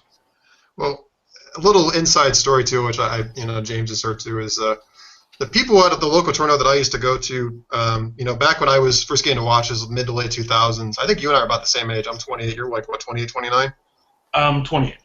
Yeah, so we're the same age. So it was funny. We had the whole like kind of renaissance of like what was vintage is now new again, and I kind of took a little bit of advantage of that because Gerard Perregaux, back in the 60s, they had a bunch of these watches, and then at that time, they relaunched that same kind of line with the same kind of essence. Yeah, and they're called like the 1960 whatever, right? Exactly, and those were not, you buy a Gyromatic from the 50s or from the 60s, and it's a $200, $300 watch. I walk into Tourneau and do the trade-in program. All of a sudden, it's a $1,200 trade-in credit because they're thinking it's one of the newer Girard Perregaux. They knew so little about watches. Well, yeah, but the trade-in on Tourneau's watches was never based on how much your watch was actually worth. You know that, right? No, how did that play? Because I always seem to win on those things. It played like this. It played that they took roughly the value of whatever your watch was, minus 50%, so they gave you half the value of your watch, and then they discounted the watch you were going to buy by 20% and added it to the value. So you could walk in with a $100 Movado, and if you were buying a Patek, they'd give you like $5,000 for the Movado. Holy crap. Because it's not based on the value, it was a formula. And that quickly changed. That lasted for like 2 years. Yeah. Because they didn't want people to feel bad. They didn't want people to be like, I'll give you $100 for your IWC. So they just automatically took 20% of whatever you were buying and added it to what they were going to offer you, but they weren't going to give you a discount. It was built into the trade-in. Well, that's funny because that formula ended up working in my favor because I'm thinking 2 different Gyromatics resulted in me, and without any money out of pocket, getting a Seamaster Chrono and then a Speedmaster reduced for no cost. But if you think about it, it makes perfect sense, right? Yeah. I mean, think about it, because those Gyromatics were worth $300. Yep. So they would have offered you $150 plus 20% of whatever you were buying. Yeah, that's like $1,200-$1,500. That makes perfect sense. And you know how they value their watches? They just go on eBay. Their prices seem ridiculously high to me, though, in a lot of senses, at least lately. They're like $1,000 or more than what you see on eBay, no? Sorry? I said the ones that I've seen on eBay, I think Tourneau, the prices I've looked recently, like if I just look at like GMT Masters or like even Navitimers, I think they're usually about $1,000 or $1,500 more than what you'd see on eBay from just a nondescript. Yeah. But Tourneau doesn't even have watchmakers, for Christ's sake. Like in the New York store, like we had like 15 guys who wore the white coat. Only one of them was a watchmaker. The rest were like ex-Soviet, like car mechanics. Sorry. Like they were there to like size bracelets and shit. You need a white coat for that. That's pretty tough work. You need no, it is tough work. I mean, listen, with my stubby, chubby fingers, I couldn't size anything. You should see how many watches I've scratched. You don't want to be delicate now, do you, Federico? No, I'm just kidding. Dude, I will never forget when I was working at Cartier. Yeah. Like I was the watch specialist, and somebody was sick in the jewelry side, so they had me selling jewelry, and I sold like a love bracelet. And I don't know if you know what a love bracelet is, but it's you screw it on somebody's wrist. Really? That's how those. Okay, I did not know that. With the screw. And like I'm shaking. I'm like 19 years old. I've got like a 70-year-old woman here. I got this like rose gold screw with a gold screwdriver. Like God knows, like I can barely tie my shoes. And like and like thank God this woman was like half blind. Like as I'm screwing, like the screwdriver slips, and I put like a 3-inch gash in a brand new love bracelet. Oh god! I thought you was gonna say arm then. No, well, actually that's happened, not with me. So like I apologize profusely because like this is like $10,000 bracelet, and I just like basically carved the line into it. Oh no! And she's like, oh honey, don't worry about it. I'm like, oh thank God, I thought I was fired. I mean, a brand new $10,000 bracelet, and I basically said, don't worry about it. What? So I got to ask you then too, because Cartier is one of those brands that unfortunately I think is very much like Piaget or even like Fiat, if we want to go there, is kind of assumed to be a woman's watch, which I actually like Cartier to agree. I like the way they look. And Cartier's as well. Now they're doing in-house, how do you feel about the new in-house movements they're putting in like the Cartier Caliber series? So are we talking about the new in-house movements in their $9,000 watches, or are we talking about their new in-house movements in their $30,000 watches? I'm talking in like the 9,000, but since you've opened up both topics, let's explore them both, please. So how do I put this? You can be politically correct. I'm just curious. So the one in the $9,000 watch is it is in-house, but it's nothing special. That's kind of what I've heard. Okay, I'll tell you off camera. Okay, fair enough. But it's nothing special. Now, Fair the enough. high-end Cartiers are designed by a woman called Carole Forestier-Casapi, who used to run a company called Renault and Papy, and Renault and Papy's entire job was not to make watches, but to make watch complications for watch companies. Is it like the chronograph modules that like Breitling uses, like the Praz or whatever they're called? Like Yeah, but they don't do chronograph modules. They do like tourbillon modules. Oh wow, okay. And then she joined Cartier, and she's like a movement architect, and she's a female, which is like highly rare.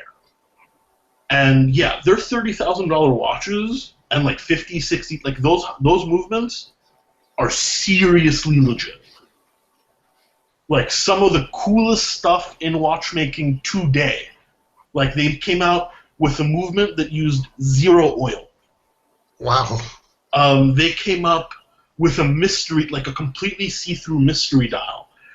They invented the gyro tourbillon, which Ulysse Nardin then made famous in their Freak.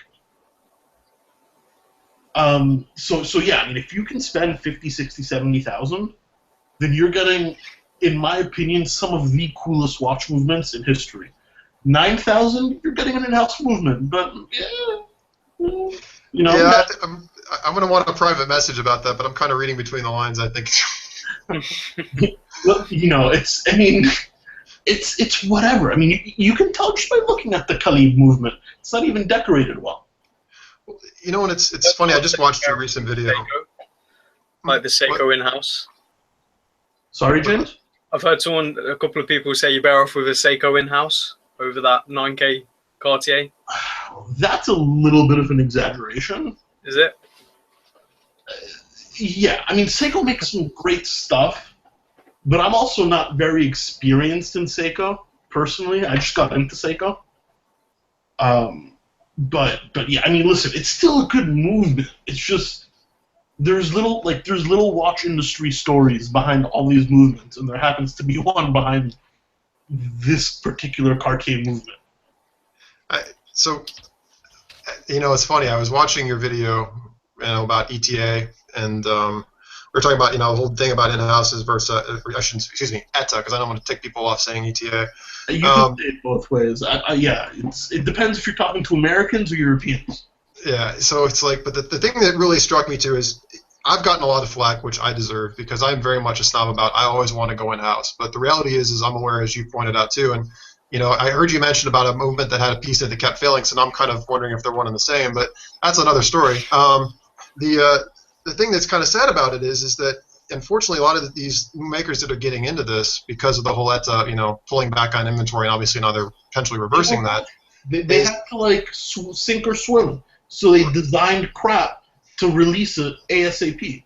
Well, and that's the thing that really struggles, because there's a lot of watches that I really want, and I'm all about in-house, but I'm also afraid of, I don't want to be one of the customers that buys in early and they're going through the teething pains. Even now it's I just bought another Breitling. I bought a Navitimer, and this has the 7753 Valjoux in it.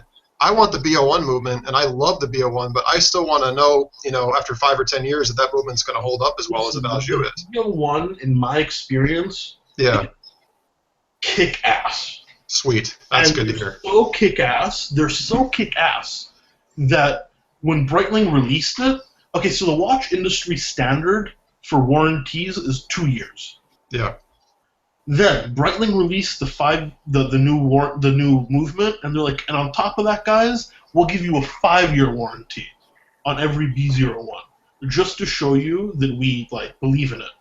And then Rolex came out with a 5-year warranty. But Breitling, the 5-year warranty started because Breitling invented the B01 and wanted to show consumers that, yeah, it is new, but it's not going to shit the bed, and here's the warranty to prove it.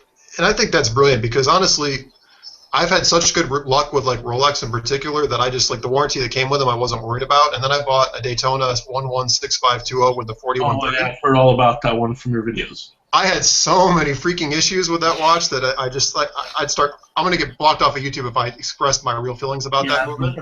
But can I tell you, can I tell you, Jay? I mean, every so often, just like a car, there's a lemon out there. Yeah. And it's really not a bad movement. You just happen, in my opinion, you happen to have gotten a lemon. That's good to hear.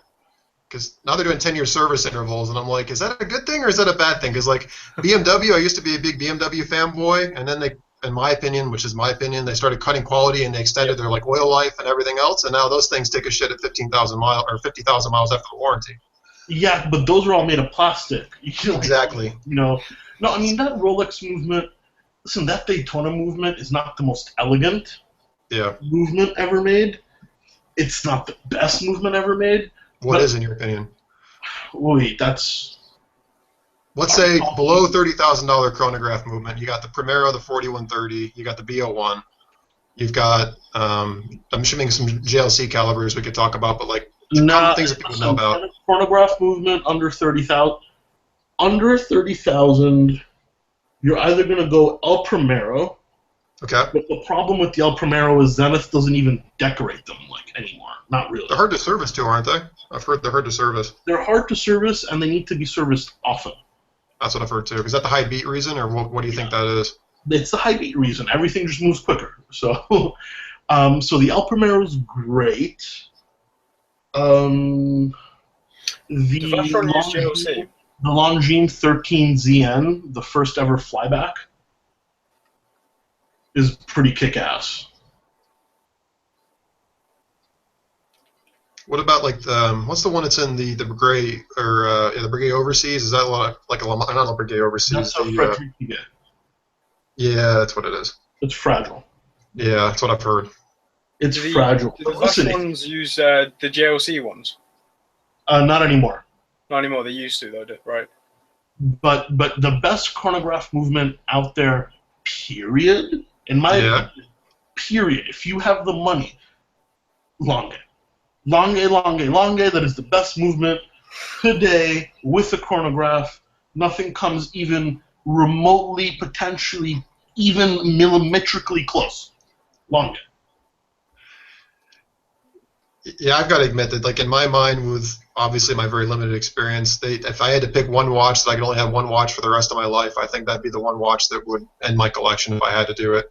Everything I've seen about them, their commitment to just the decoration and their philosophy that if it's, you know, their cheapest watch or their highest grand complication, they do the same level of finishing and commitment to that kind of quality on every single watch. I mean, to me, I absolutely love their business ethics, at least the way they portray them to be and how much they're dedicated to it.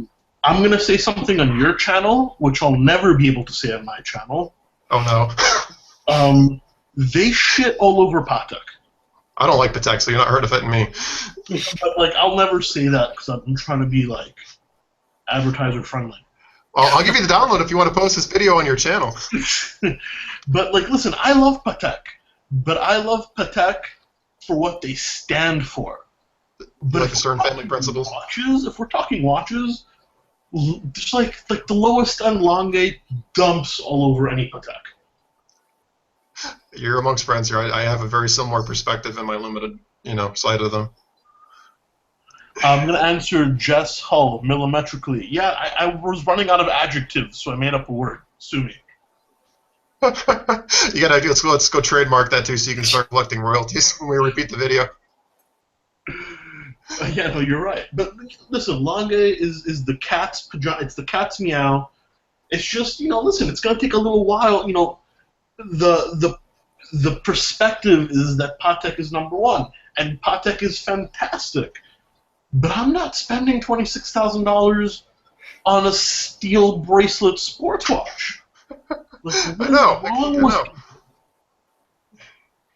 The one thing that I will say about Patek that I do really appreciate, but again, being in marketing, I wonder how much this is actually real versus just the way they play it off.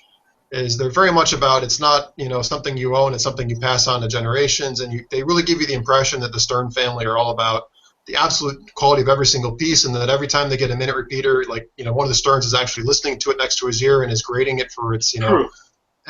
I mean, if that's true, I have mad respect for that. And, too, that they have to credential people that you can't just spend $2 million on a watch. You need to be one of our top customers. No, that's absolutely true. Like the Sterns, every application piece, the warranty is signed by Thierry Stern himself. I've gone through the application process with the client. Like, it's true. Like, all that is true. But they don't design the best watches. They don't. Try to say what? Come on, it's my channel. Feel free. They don't design the best watches. That's my point. Like, they run their business fantastically. They really do embody all the ethics to make this hobby beautiful. But you know, does it mean they're the best? No, it doesn't mean they're the best. It means they're the best at marketing. That's what it comes down to a lot of the time. And that's the sad thing about marketing too, is I think a lot of people buy watches, obviously again being in marketing too, because of the marketing behind them, and they don't really understand the product that they're getting. And I think with some watches, like I think like Rolexes, for example, I think they're slightly overrated, yes, but I still think you're getting a great product. But there's some other brands out there that are very much lifestyle brands, and I'm not going to say names because I'll get shot on my own channel.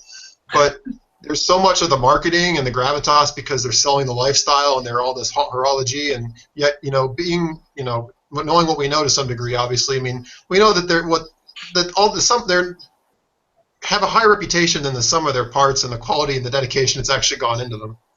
And I feel like one of the top brands that do that, and it's because I've only recently heard about them, is Corum.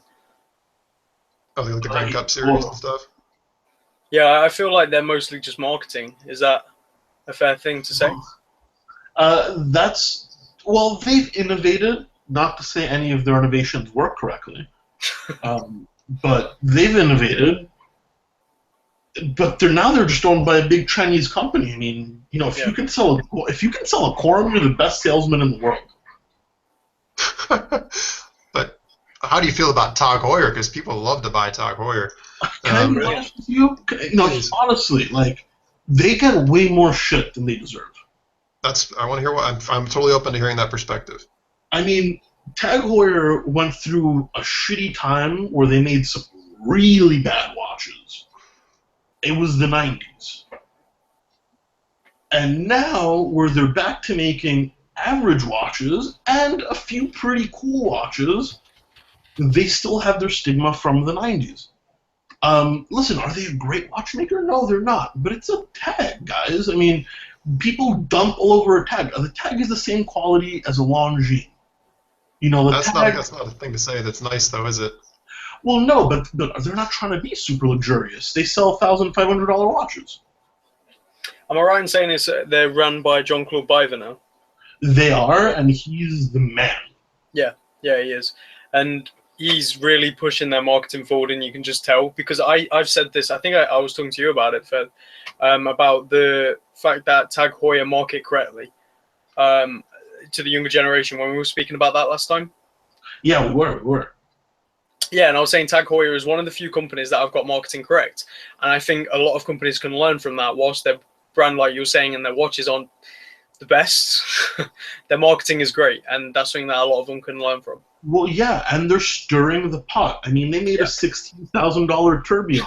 Thierry Stern from Patek single-handedly blamed him for ruining the watch industry. It's crazy. I mean, it's... Listen, I think Tag gets way more hate than they deserve. Are they amazing? No, they're not amazing. But you know what? They're whatever. Well, and again, I'm totally open to hearing that perspective. My bias is I've taken a bunch of them apart from like the 90s and 2000s. I saw a lot of them that had some crappy piece of plastic holding in some generic movement. I saw a lot of gold-plated pieces that were like $2,000 watches people were buying. And I was thinking, congratulations on buying a Fossil watch with a $2,000 price tag. And then in the 90s and even the early 2000s, you're right, but you won't find any of that stuff in their new offerings. I'm glad to hear that. And then, but the in-house caliber too is a Seiko-based caliber, so I wish. Well, yes and no, because there was a little bit of an argument on a Facebook group, and you're not wrong. Essentially, what happened is Seiko designed this caliber, right? Tag Heuer needed to make an in-house caliber. Now, Seiko designed a really good caliber. So Tag Heuer bought the patent and the design from Seiko, and they did change a few things, like the main plate is a different size, the gear train is slightly different, but they bought the rights to the architecture, essentially. And that became their caliber 1887, that's right. 1887, yep. And people are like, oh, it's a Seiko caliber. I'm like, Well, no, it isn't, because you take the one made by Seiko and you take the one made by Tag. Apart from the dimensions are different, the ones in Tag use silicon hairsprings, ceramic ball bearings. It's not built. It's not the same movement. It's the same architecture. But that's just because it's a really good architecture. Is that enough to justify the price difference, though? Well, listen. I think it might be. Yeah. I think that's what it comes down to, doesn't it? It comes down to personal preference. The parts. They're still machining it all themselves. They just bought the blueprint. Well, and I think this brings up a great question. And by the way, too, like this is one of the things that I love about this. And there's some channels out there that really drive me nuts because they're not open to other perspectives. Whereas I feel like the three of us are totally open to being wrong or changing our opinion or just learning more. I'm wrong more often than I'm right. I say stupid stuff too all the time. And the thing that, and this is actually a general question more so than like a statement, is, you know, I've definitely had my biases on in-house versus ETA. You know, everybody has their own. And then I think the question that I'm just kind of coming out of this in our conversation is it fair to put ETA in the same group and say there's some of these manufacturers that actually take an ETA, a Bosch, but they do so many modifications to it that it actually takes on and becomes its own movement where it's worthy of praise on its own, separate of just being an ETA movement. So is it you're asking, is it the same as being considered just a normal ETA? Yeah, because I'm saying, and I grant you, to your point on TAG, they own the architecture, but they're actually doing all the manufacturing themselves. And ETA, a Bosch, I get they're actually buying, you know, some components of a blank. But let's say that they throw out, you know, 80% and just use like the main plate. And I know there's a couple out there that do that because they're doing all this customization to it. Do you think that they deserve to have that as their own customized movement, and that's kind of an in-house way as well? Do that, don't they? I would not call it in-house. Okay. I would call it heavily modified. And I say that because I got a lot of hate because I threw Ulysse Nardin, which seems to be the darling of a lot of people, and I don't mean to offend people, into that group and said that they're ETA movements, albeit they've been modified. And I got a shitstorm, which I deserve to some degree. Modified-ish.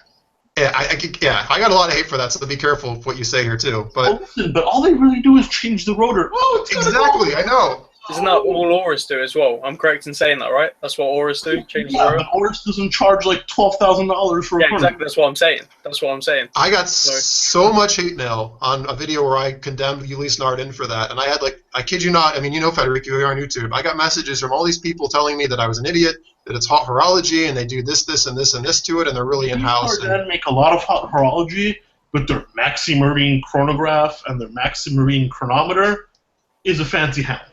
Amen. Thank you. And that's the truth for a lot of brands. Frank Mueller, Christ's sake. Yeah. Slap a 7750 in there and charge $30,000. I like the Casablanca, but yeah, that whole thing. I mean, they definitely that kind of came out in the public, and that didn't go so well. Yeah, but they're just a shady company. And what was it with the Russian source movements too? They had going on there for a while. The Russian source. How about Frank Mueller's own brother stealing parts and building fake Frank Muellers? I was not aware of this thing either. You know more than I do about this.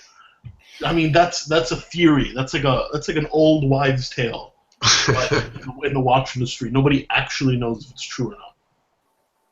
But you know, Frank Mueller doesn't own Frank Mueller anymore. That doesn't surprise me, but I didn't know that. No. It's now owned by a group of Armenians. Oh wow. Well, the one guy that I ever remember really being passionate about them was Robin Williams. So it seems like him in that era has kind of passed over. Well, they were super hot for like 5 years. Yeah. I mean, you were nobody if you didn't wear a Frank Mueller. So, how do we feel about Panerai these days? Listen, Panerai is one of these brands that, listen, I know they're not great. I like them, by the way. Let me be clear. I don't mean to insult them. I actually do appreciate them. Well, listen, here's the thing. Their base, especially in the ones I own, because I own, the early Richemont Panerais. Okay. Their base movements, dude, it's a $75 e-Bosch. Yep. I totally know that. And it's a 6497 with funky bridges. I totally know that. But the thing is I know that, and I bought it anyway. So I really, really like them. I'm not going to sit here and tell you they're the hot shit in watchmaking. They're not. I know they're very or logically speaking, they're very vanilla. But, you know, I'm Italian, I love their history, I love their design. To me, it spoke to me. So, and I worked for Richemont, so I didn't pay anywhere near retail.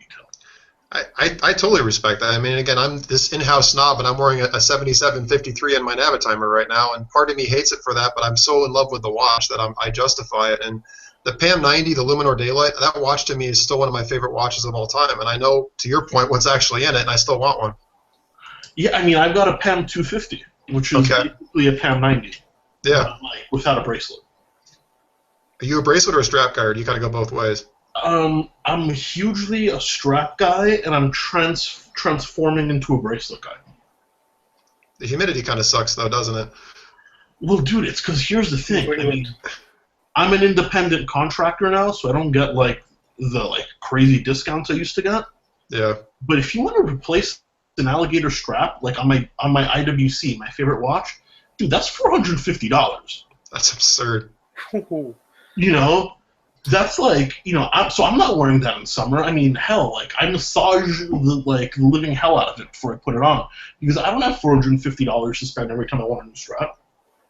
Yeah, I remember when I used to have my first Navitimer, which was another one I had issues with. I had a Montbrelant, which had a ton of issues, but that had an alligator strap on it as well. And I go into Tourneau, and they were always telling me, like, don't buy a replacement Breitling strap, you're a moron. We'll sell you one of our own brand ones for like $180 or something like that. At that point, I was just like, I don't want a strap at all then. But they're not the same. I mean, Breitling makes the most expensive straps. They're $590. Yeah. But there's some awesome freaking, they're thick, big scale Louisiana alligator. I mean, they're like some serious straps. And on this point, there's nothing I hate more. And don't want to offend anybody. Go for it. A leather strap that's embossed with crocodile pattern. Oh God, I hate that too. That is so wrong. It looks cheap. Looks like shit. It's like a fake watch. It's just, yeah, I know. Cringe. Well, James, you're a bracelet guy, aren't you? I am, but that's because the line of watches I'm in is a lot cheaper, so usually the leathers are awful. Whenever, dude, I would love to see what a $200 Seiko leather strap. I want to buy a $200 Seiko and see what their alligator strap feels like. I can imagine it's just awful, literally a pile of crap. So that's why I always go with the bracelets. Just, yeah. Plus the Seiko bracelet. Apart from that awful rattle, which just does my head in. Oh, it's the worst, but it's so comfortable. Exactly. You have to look past it. It's but I recently reviewed the Jaeger that I got in, and that is awful. The build quality of that is total garbage. That's absolute shite. And if you even look at it wrong, it scratches. Yeah. I think we offended some people here. Yeah, in my review, I was like, I'm probably going to offend a lot of people that like this, but it's total shit. I literally broke the chronograph, and it's not my watch. It was one of the subs who sent it in. I broke the chronograph, and then it started working the very next day, and it's not gone faulty again. But sometimes it just doesn't reset properly. It's total shit. But listen, Rolex hasn't made a good bracelet since they upgraded in 2009. And listen, there's a lot of Rolex fanboys out here, but are you gonna tell me that a non-ceramic Submariner bracelet is a good bracelet? Having owned 6 Rolexes, I'm not going to tell you they make great bracelets. In fact, I get yelled at all the time for bashing my own Rolexes, saying that they're crap quality in comparison to Breitling or even other entry-level watches. The best bracelet quality out there, even though they're I know you're wearing one. I'm sorry, Jay. I don't like the way Breitling looks, their bracelet, but the quality of them is spot on. Amen. I totally agree with you. But they're also the biggest pain in the ass to size. If you've got the one that's 5 links across, which I think you're wearing right now. Yep, I don't know if we can see it here, but that's exactly what it is. An hour and a half to take out a link. Yeah, they're nightmares. I almost had an epileptic attack. I take out links for a living now. God. No, dude, I refuse. I refuse to size watches. TGV sizes my watches. Really? Yeah, listen, if I buy a watch and I need it sized, I'll wait until we're shooting a video, and then I'm before we shoot them, please size this. Oh, God. So, here's kind of an interesting thing, too, because I look back at all the watches I've owned, and I'm sure you guys kind of feel the same, too. There's there's watches that are kind of like meeting your heroes, where they were on your pick list. Like for me, there was the Daytona, there was the President. I had a couple watches that I absolutely had to own. And then when I actually got them, they weren't quite like I expected. Some watches were better than I ever expected, but I had some real disappointments. So I would say the question I would ask both of you guys is, what is the watch that you bought and afterwards you were kind of really disappointed with it? And what is one that exceeded your expectations dramatically? Good question. Okay, I can go with the one that, well, I didn't buy it, but if I was to buy it, like I've got it, it was given to me for free. It has to be that Panerai Pilot watch, this one. And everyone's going to give me a load of hate, and I get that. But this one, like, it's not branded, the dial. And the movement is a 50s pocket watch movement. So it's got, like, the most satisfying wind ever. And it's decorated and everything. I can imagine paying, like, £50 for this. You know what really that happy. is, right? You know what that is, right? Anita? Is it Anita? Okay, well, apart from the fact that it's a copy of a big pilot, like IWC. Yeah, of course. the movement is actually decorated exactly the same as an annual line IWC. Really? I did not know that. Because it's a like 50s a Anita. Chinese copy. Hmm. Well, it's an Ediclone. It's accurate. Very accurate. No, it's a good watch. It's just it's funny that they went through the trouble of like, oh, how did IWC decorate? All of the harnesses have got decorated movements. It's literally something that shocked me. I was like, they've gone to that effort for the price. Like, wow. No, you're right. Listen, I'm an homage hater, so I have to apologize. It's good. It's good. For me, biggest piece of crap I ever owned. Okay. It's not a piece of crap, but like the one I was disappointed with the most. Yeah. Rolex Submariner. Like, I gotta be honest, I feel the same way. I had one for 5 years and it just never did it for me. And the one that like gave me the biggest surprise, and everybody, I still get messages today where people like, Federico, stop lying. Like, you're just doing it for views. Like, you don't actually like that watch. The SKX. I love the SKX. God, it's so funny you say that, because every time I say nice things about Seiko and they see me wearing a Rolex or something else, they're like, is Seiko paying you this much money to do this? You just cannot be this way. And same thing. Let me make one thing straight. The Submariner is 1,000 times better than the SKX. But the Submariner disappointed me, and the SKX surprised me. I'm not saying the SKX is better than a Submariner. I'm just saying, like, one was associated with disappointment, one was associated with a nice feeling of surprise. I had the same story. I had my sub on, and I said this on a video. You guys may have already heard this, but my friend brought up his JDM Monster and showed it to me, and I'm like, I held his watch, and I had that moment of, oh my God, his watch is nicer than mine. And to your point, I mean, yeah, the 3135 movement is a way better movement than a 4R36, and there's a bunch of reasons why the sub's a better watch, but I got rid of my Submariner and I wear my Monster, and I love the Monster, and the sub just never did it for me. I totally understand that. I'm not a Submariner hater, because they're great watches. They are. I'm dying for a red sub. I mean, if you gave me $10,000 right now, red sub would be on the list. But like a standard sub, like, dude, I live in New York, all right, and I don't know what Austin's like. I don't know what Leicester's like, but every schmuck in New York is wearing a Submariner. So Austin is very hipster. Watches around here. Don't worry. No, everyone's wearing Fossil around here. You're fine. Michael Kors. It's because here, like, it's like not a thing. Like a Submariner's like standard issue. So everybody here drives a Tesla. Literally, I kid you not. I bet you 99% of the people that live downtown Austin, near where I live, all drive Teslas. And they all either have, and I hate to say this because I like them too, but they all have like Breitling Super Avengers or some massive watch. Well, that's like an iWatch. That's right there. Yeah, bigger and better, baby. Or Patek. Where I've seen actually quite a few Pateks as well, but you can tell that they bought it because they think they're part of the special group that knows what they are, but they yet know nothing about them at all. It's the thing is if I'm going to spend a ridiculous amount of money, and I don't care like what we're talking about, but $5,000 plus for a watch is a lot of money. Like, I don't want to run into some guy in an elevator who's wearing the same watch as I am. I think I'm here in totally the with you. UK, Totally.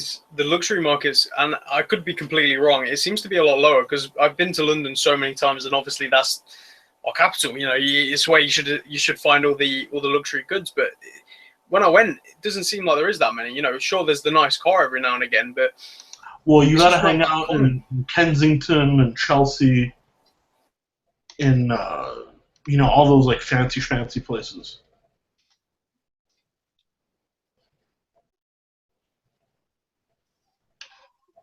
Hello? You guys there? Sorry, everything just kind of went silent. Yeah, sorry, I couldn't hear anything. No, yeah, I mean, James, you got to go to like South Ken and stuff like that. I mean, London's got some sick watches. So, Cable's still there? we there? Hey, James. Yeah, He's having issues with his Wi-Fi card.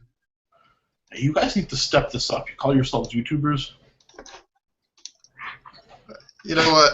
I'm mostly Italian too. Let's not get into a passionate conversation here. We're both going to get our channels taken off. No. So you're in the medical devices industry, right? I am. Dude, better than the watch industry. You guys actually get paid well. We don't need to go there, but yeah, I'm doing okay. No, I didn't mean to go there. I'm just saying, like, the med tech industry, like, there's like a ton of people leaving watches to get into like pharmaceutical sales. Well, I tell you what, you're a sales guy. If you want to get into, I'm not in the sales thing, but if you want to get into med device sales without getting into too many specifics, if you have a crappy year in my industry, you're making 200,000, and if you're a rock star, I know people that make $1 million plus selling like heart bells and stuff. Oh, trust me, I've been trying to get into medical device sales for the like best part of a year and a half. I'm just not. If you're open to move. Well, the thing is, Well, everybody's yeah, got a freaking master's degree. Yeah, I know. A bachelor's is basically like having a high school diploma anymore. Yeah. So, and like, you know, this is a guy that I didn't even finish my bachelor's. So. I'm not judging. I mean, I have a bachelor's degree, and it's like in my industry, a lot of people want me to go back and get a master's. And I have nothing against education. I think for some people it's great. For me personally, I don't really have interest in going back. But to your point, I mean, there's a lot of people judging people based on their background. But No, I will say, at least you're Go right. ahead. You know, for me, I was on Christmas break and I walked into the Cartier boutique, and I'm like, are you hiring? And they gave me a Christmas job. In 2 months, I made more money than I had in the entire previous year. And I'm like, screw this. I don't need to go back to school. You know, like, and, you know, I had Cartier in my resume. You know, then from Cartier to 1P, from 1P to regional manager of an entire country. I mean, like, nobody really asks me about my education anymore. But if you're going to a new field like medtech, you know, in a new field, everybody's like, yeah, so where's your MBA from? And I'm like, well, I got half a BA. Well, you know, it's really, really funny, and if you're genuinely serious about it, and if you're willing to move or open to it, I mean, I could definitely shoot you some links to some sales jobs that might be coming up. But the thing that's interesting too is like med devices is very, very exclusive, and what I mean by that is kind of what you're pointing out is they want 50 years of experience, but they're not willing to give anybody of it. And just by the grace of the universe, I made some good connections and got pulled in. The flip side is kind of like once you're in, and I get people recruiting me for other jobs all the time, but they're all medical device, and that very much becomes your career. So it's like it's really hard to get in, and once you're in, that's basically where you're staying. So if you're serious, that's something else to keep in mind because that might be your role for life. No, fair enough. I mean, and the watch industry is sort of like that, but in like a different way. Like the watch industry is almost racist. Really? Like if you're American, if you're anything but European, or if you don't at least speak 2 languages, like you will never get hired. Like not even at the boutique level. But by a brand. I mean, they want European sophistication, and I'm not saying I'm sophisticated, but I speak 5 languages. You know, so you know, when I went for my interview at Richemont, you know, I spoke French, I spoke Italian, I was educated with half my BA in the UK. You know, so like they took me on board, but like they very much look down at like the Swiss companies look down at like the local community, be it like an American in America, a Chinese guy in China, like they want European. I need to go over there then. You know, it's just the way it is. You know, it's just like if you know let's say there's 40 Swiss watch companies with a branch in the United States, out of those 40, do you know how many of those presidents are American? Two. Exactly. You got me thinking. You got me thinking. I wouldn't even guess that. The president of Cartier, which is like super surprising because they're like the biggest tightwads of all time. and what's the second one? Oh no, the second one got fired. President of Piguet. Sorry, he's Swiss now. So there's one. This is like watch therapy here. So it's like it's very similar to the med tech. You have to fulfill certain requirements which are impossible to fulfill. Yeah, I will say education-wise, I think the bare requirement for a sales rep at my company, and I've worked at a couple others in the industry, I think everybody wants a bachelor's degree. And I think everybody does want a little bit of sales experience. Which, to your point though, and it's one of those things that even having that bothers me, is that to me, education is important in some aspects. Don't get me wrong, but you're either a sales guy or you're not, and your education doesn't make you a sales guy. And there are some people that could have 50 million degrees that are going to suck at it. And there are some guys that never even went to school at all, but they're going to be raking in major cash because they just understand what it's like to be a sales guy, and they have the right personality and passion for it. No, they get it done. Absolutely. And that's why I'm not changing industry, because at this point in my career, nobody's even asking for education anymore. Right. They see 4 years at Piaget, 2 years at Cartier, 4 years at Wimpy. They see these titles, like no one cares where you went to college. And I'm sure if I wanted to go into watches, they would all look at me like no way in hell. So, well, it all depends like where you start. I mean, you're in the pharma industry, so that's considered pretty prestigious, believe it or not. Well, I'm actually in medical devices, so I actually do like physical products. But yeah, I know pharma people, and in the medical industry, funny enough, pharma people are considered not really medical industry. They're kind of frowned upon, believe it or not. Well, aren't like pharma reps all like beautiful blondes with very well endowed chests? You are well informed, my friend. Yeah, and a lot of medical device companies don't want to hire them because they think they're tacky. I don't care if they're tacky, but they're good to look at. Shit, I'd buy penicillin from one of them. Yeah, I can think of a couple reps right now that I will obviously not go to, but they don't know anything about the product, but they're really good at making those sales. No, in the watch industry, the reps, well, they're all single. Like none of them are married, because we used to spend like 4 days a week on the road. Like I lived out of a suitcase. That was pretty bad. So yeah, where were they sending you? I mean, like, were you planning these trips, or was it just kind of every week was something random? No, I was planning them. I mean, listen, I took care of the whole United States and Canada, and I tried to visit every client at least once a month. And that's 30 clients, so I wouldn't get once a month, but like, let's say I'd pick a territory and I'd spend that week in the territory. So usually I'd go into the office on Monday, do all my like administerial stuff. Administerial? Did I just make another word? Administration? Yeah, there you go. Yeah. Administrative. Excuse me. All the administration stuff. And then on Tuesday, I'd fly out, and I'd probably come back Friday by noon so I could meet my boys for drinks at night, and then do it all over again. It's pretty awesome. I mean, I got enough airline miles to choke a donkey, I'll tell you that much. Yeah, I mean, marketing is the same thing, and it's sitting in plastic chairs at the airport for layovers, and then having to work on weekends, and some of that stuff sounds terrible. But the flip side is you get to go to cool places, and you're staying in really nice hotels, and it definitely has its perks too. It's just a lot of stress. I'll tell you one thing: Richemont does not put you in a Motel 6. So no, listen, it's a fun career, but it's just watches aren't selling right now, fellas. Watches aren't selling right now, so. And it's hurting. Everybody took too much, paid too much attention to the Asian market, and listen, they're paying for it. They're paying for it. Lack of innovation, lack of marketing. So obviously this is a topic that you know more about than I do. I understand it, to a degree, but obviously you have a much more insight to it than I do. So where do you think the watch industry is going to go the next 5 years? How do you think it's going to play out? Well, I think the easy way is to lower prices. But you can't lower prices without devaluing a brand.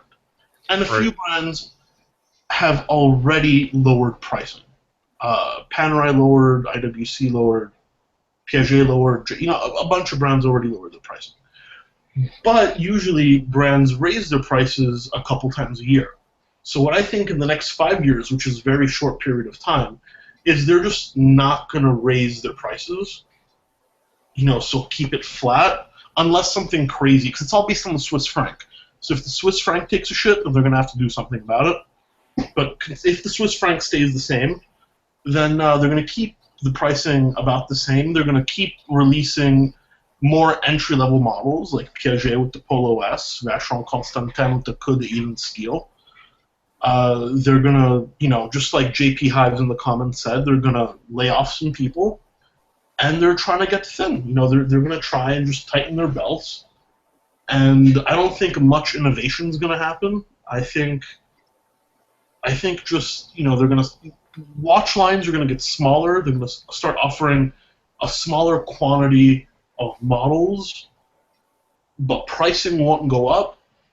And I think we're already starting to see a few brands innovate in their marketing, like Instagram and stuff like that, as opposed to innovate in their watches. But that's just my opinion. I mean, God knows. Well, whenever it's spoken about the watch market, it's always about the Swiss watches and, the real luxury watches. But you've got to remember the Fossil Group for the past 7 years now has reported like exponential growth in their sales figures year in, year out, whilst the Swiss market is showing record losses. It seems quite, to me personally, obviously I could be completely wrong because I don't know the Swiss market at all, whereas I feel like I do know a bit of the lower end because that's where I've been with for the past year and a bit. Because just because people aren't buying luxury watches doesn't mean they're not buying watches. Yeah. Instead of spending $3,000 on a tag, which is entry luxury, they're going to spend $300 on a Fossil. Yeah. Yeah, and it's just, to me, it seems like that's the direction it's going, because if it just seems like basic maths to me, if the sales of luxury is going down and the sale of cheap quartz is going up, then clearly that's where it's going. You know what I mean? It's just a wave moving from one wave to the next. It is, but let's not forget one thing, guys, and this is going to sound really snobby, but luxury watches are an aspirational product. Not like it's built so that not everybody can afford them. They're done. Pay the bills. They're not inclusive. They're exclusive. And I think they can't lose drop that. Keeps going though. Surely that's not going to matter anymore if the sales keep dropping. If because they've still got to pay their bills. They're not like Rolex, who are a charity. You know what I mean? But no, you're right. And I think a lot of these smaller brands are going to disappear. I think a lot of these like pseudo watch brands that have been kind of like famous the past 5 years that everybody seems to like, they're just not going to exist anymore in 4 or 5 years. Such as? You were smirking the entire time I was saying that sentence. I have a few names in mind, but I'm keeping that one to myself. I say, as do I, but I'm thinking, I don't know. I find a lot of times that when you say things, I've actually had a similar thought, but all right, fine. You can, I want to hear, we'll add this to the Cartier messages. Huh? You say one, I say one. Christopher Ward's an obvious one. Yeah, Chris Ward is yeah, they're going. Look at their logo. Well, I think they're done with already, but everyone goes, they're not. They are. They're done. I'd throw Squally on that bucket too, which is going to get me shot. Yeah, but Squally is not big enough to matter. Like I would say, like the Mont Blancs. That'll never happen. That's Richemont's baby. I mean, the ex-JLC CEO is taking care of them. That's like Richemont's future. That's not going to happen. In my opinion. That's sad. And actually, I think they make some great watches nowadays. It won't happen yet, but I have real fears, and this is you're all gonna go, are you kidding me? But I have real fears for Omega, like real fears for Omega. I don't want Omega sunglasses and reading glasses? I mean, listen, I think the perfect example And guys, little caveat, I'm not saying this is a bad watch, but this, in my opinion, is like the epitome of a brand that's not going to exist in 5 years, like Ball watches. Ball, yeah. Yeah. Like, who the hell is Ball? Like, you They're can already, you can buy them for like 300 quid on eBay already. You can buy them 60% off. They're stuck in this mid-end segment, which is the one that's hurting the most. And people, if they're going to spend $3,000, they're not going to spend it on a Ball. I think we can say goodbye to Quorum as well. Yeah, Quorum too. Quorum's already dead. Yeah. I mean, Quorum barely exists. Well, when, is it What You Want, that live stream that's on every Saturday and Sunday? Yeah, Tim. Yeah. No, not that. Tim, What You Want.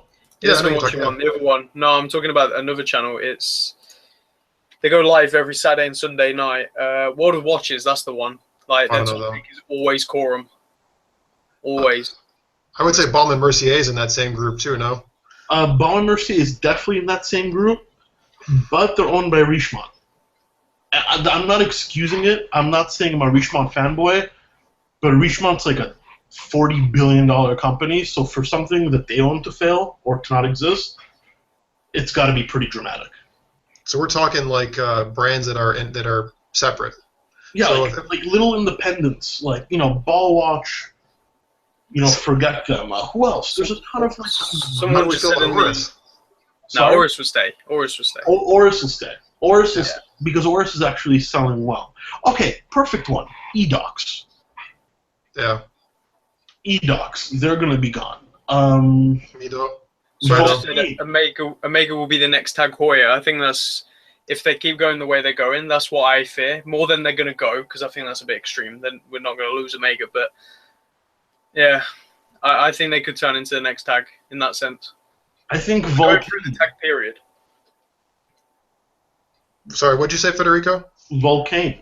Yeah, Vulcain. The cricket's long gone in terms of when they had their glory days back in the 60s.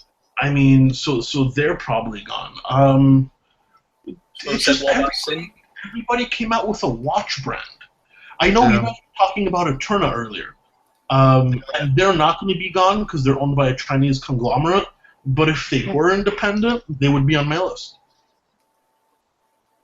Yeah, I actually saw, by the way, your Instagram post of yours. That's a really good-looking watch, and they really are kind of an underrated brand for sure. Yeah, but that's another crazy one. You know what the retail on that watch is? I know what I can pay it up. I know what I can buy one for now today, but I can only imagine the retail's absurd. Retail is like $8,000. Oh, who would pay that? I mean, I think they're still rather expensive because they're not easy to find. But what, around 2.5? Yeah, you got to think. You A, have to know the group exists, and B, you have to say that for that amount of money, you actually want to spend that money on that watch versus what other brands you can get with a lot, more storied brand history than storied brand's not true, but a lot more public recognition than them, I guess is how I'd answer that. No, exactly. Renzo in the comment section says, fuck me, I like Vulcain. Renzo, I like Vulcain too, but they're not selling watches. And by the way, guys, I still can't see the comments, so sorry, I have no idea what you guys are saying. Oh, if somebody says something, I'll let you know. Thank what you. do you think about Hamilton then? Because someone mentioned Hamilton, and I like Hamiltons. I really like Hamiltons, but they do that from their retail to what they sell. Well, that's after is ridiculous. I love Hamilton, but the worst job in the world has to be the guy in the boutique who actually sells Hamiltons. Yeah. Because like a Khaki King on Amazon is like $325. Yeah. And in the boutique they're like double? If not more. And they have no resale. They are so cheap to pick up on eBay. By the way, guys, if you're looking for a really good Swiss watch for around $300, go look on eBay for deals on Hamilton. No, Hamilton is killer. I mean, hell, ever since I saw a houseware one, I love the Khaki King. I love the Instramatic and the Jazzmaster. I mean, those are good. But listen, another brand, Mido. I see. I just mentioned them. Yeah, agreed. Like, who, no offense, I think they make a nice watch, but who the hell buys a Mido at full retail? Well, and like we were talking, everybody keeps bringing up Glycine. I mean, and the Airman's a cool watch, but unless Invicta bought them, they would have been gone too. I would almost willing to bet. Can I tell you something? I worked in a store that had Glycine, and I worked there for 3 years, and we never sold them.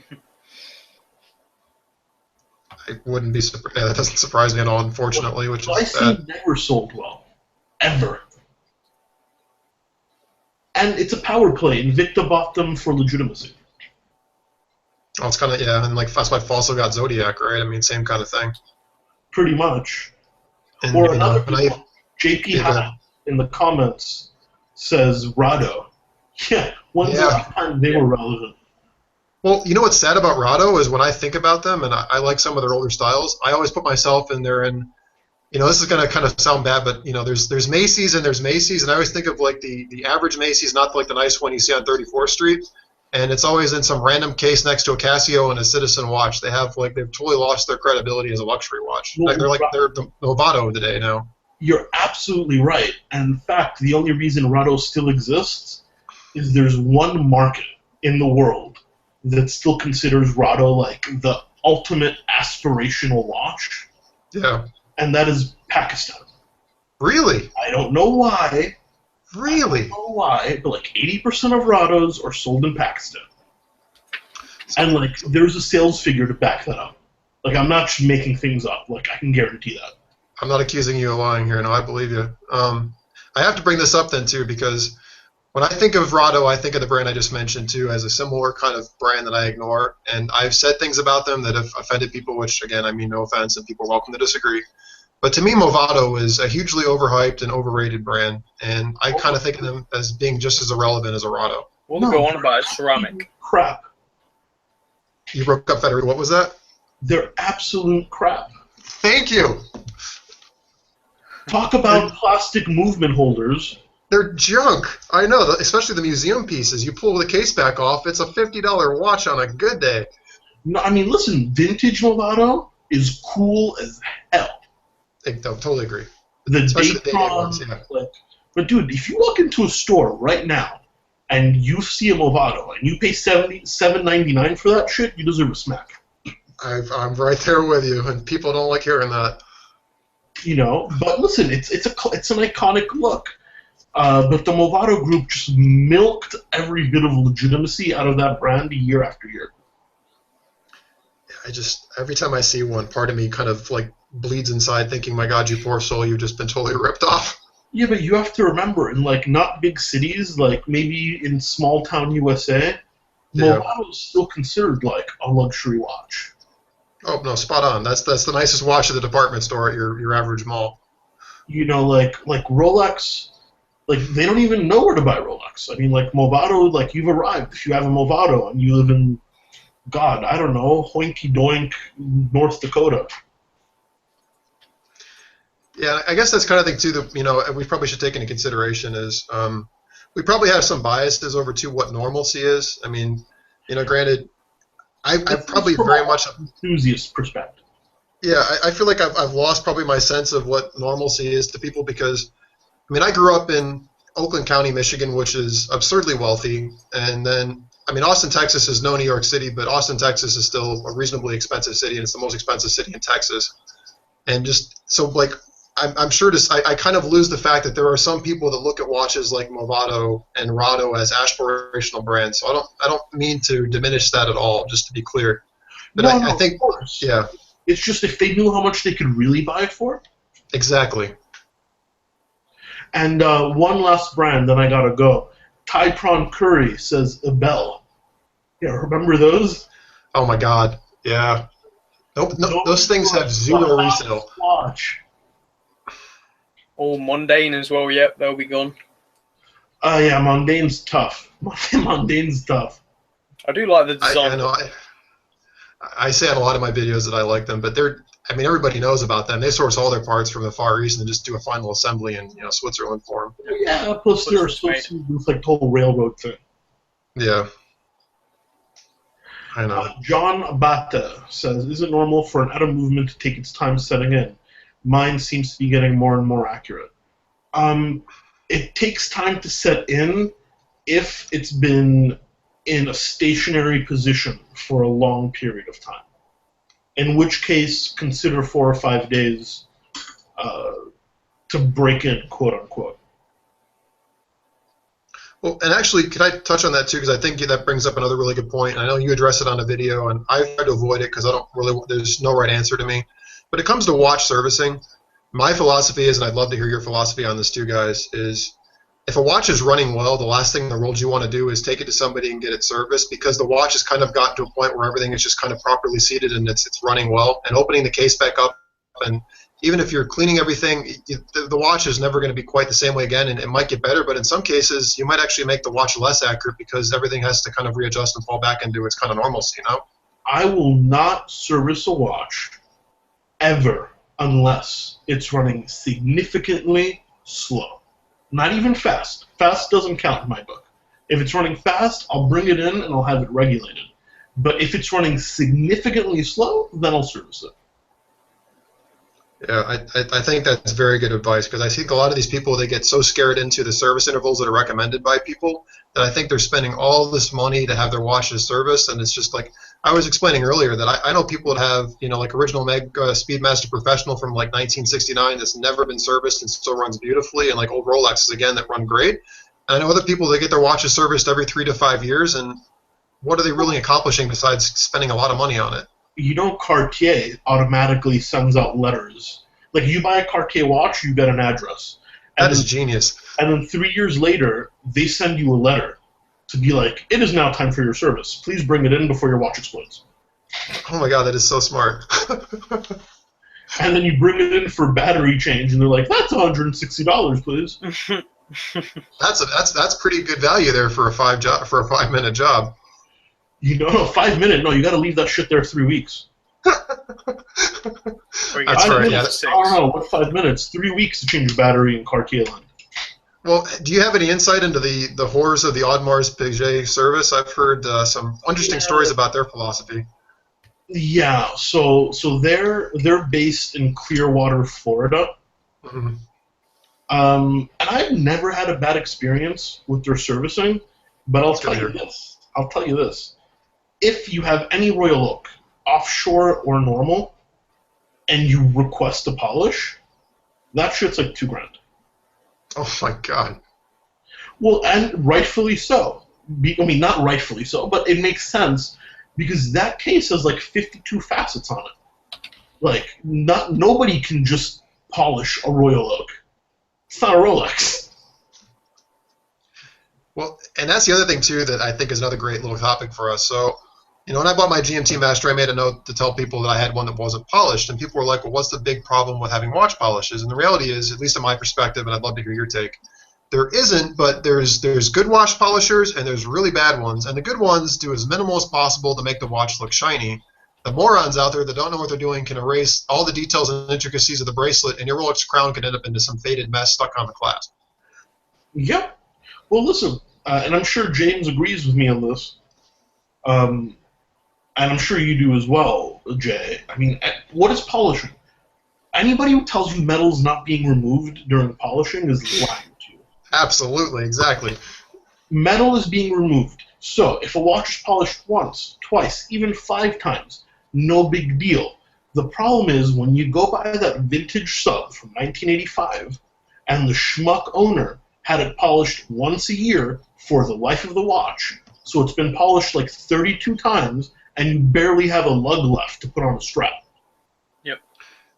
And that's, you know, it just reminded me of something else, that you guys out there that are buying vintage gold watches, be very, very, very careful. Because, I mean, I've owned a President, and any watch that has 18 karat gold, as you guys know, gold is very soft. And every time you go to sell a watch like that, they always talk about the flex in the bracelet. Yeah. And anytime, and this, I've seen people get so screwed they paid retail, and have them hold the watch like this for you. I mean, granted, this is not gold, but you want to see how much the bracelet's sagging.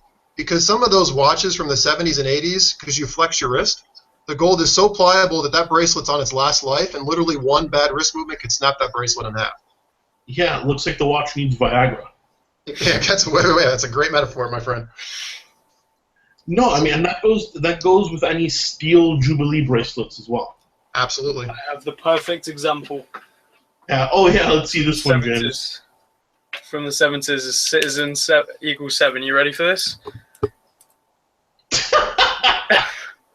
That is the perfect example. Can I tell you something? That's better than my Seiko SKX Oh, really? from 2015.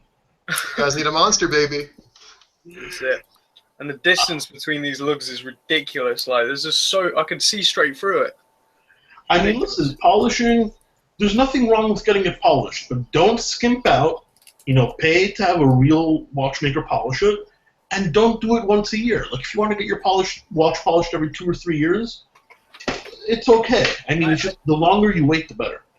I don't agree with polishing in general, unless obviously it's really bad and you're one of those people. Personally, to me, like the little scratches, it sounds ridiculous, but they're like little stories to me. I agree with you. And you know, I said almost the exact same phrase in my video. Was it? That it tells a story. Yeah, exactly. It's like when you see, and people get so put off by it, but like old SKXs and the bezels just got loads of scratches and stuff. I personally like it. Like, I like that.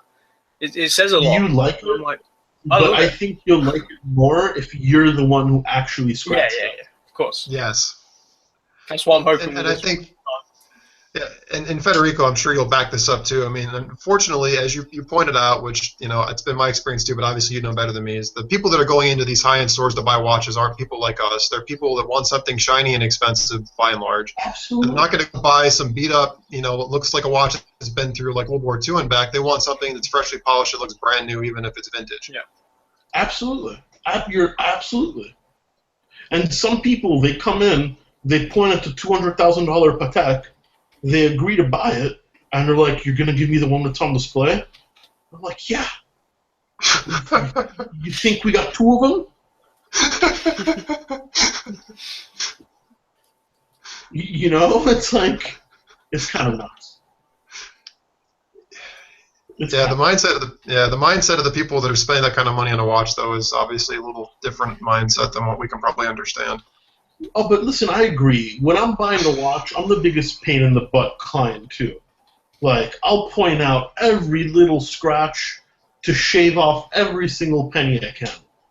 Like, I'm like, you don't want to sell me a watch. Like, I'm a big fan. We get that all the time where I work, and we're already discounted at 50%, and they want more discount because there's a tiny scratch on the underside of the bracelet. Can you discount where you work, Jim? No, because it's already 50% off. We can't discount any further. You know, we used to have the saying when people used to come into Wimpy and be like, you know, so when do these go on sales? I'm like, and I'm like, the bad news is that, you know, it's not on sale, but the good news is there never is a sale, so you didn't miss it. Well, you know what's so funny about that is now, and maybe this is just, you know, product of the Swiss watch industry's current state.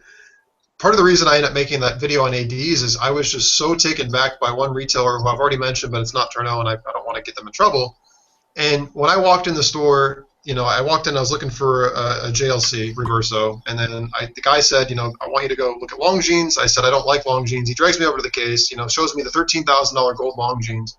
And I'm like, I don't want it. He's like, but for you, you know, we're having a friends and family sale, and today I'll offer you 40% off. And I'm like, yeah, I'm not really feeling it, but I'll give you an extra 20% off, and now it's 60% off. I'm thinking, that's a really quality $13,000 watch you're selling me there.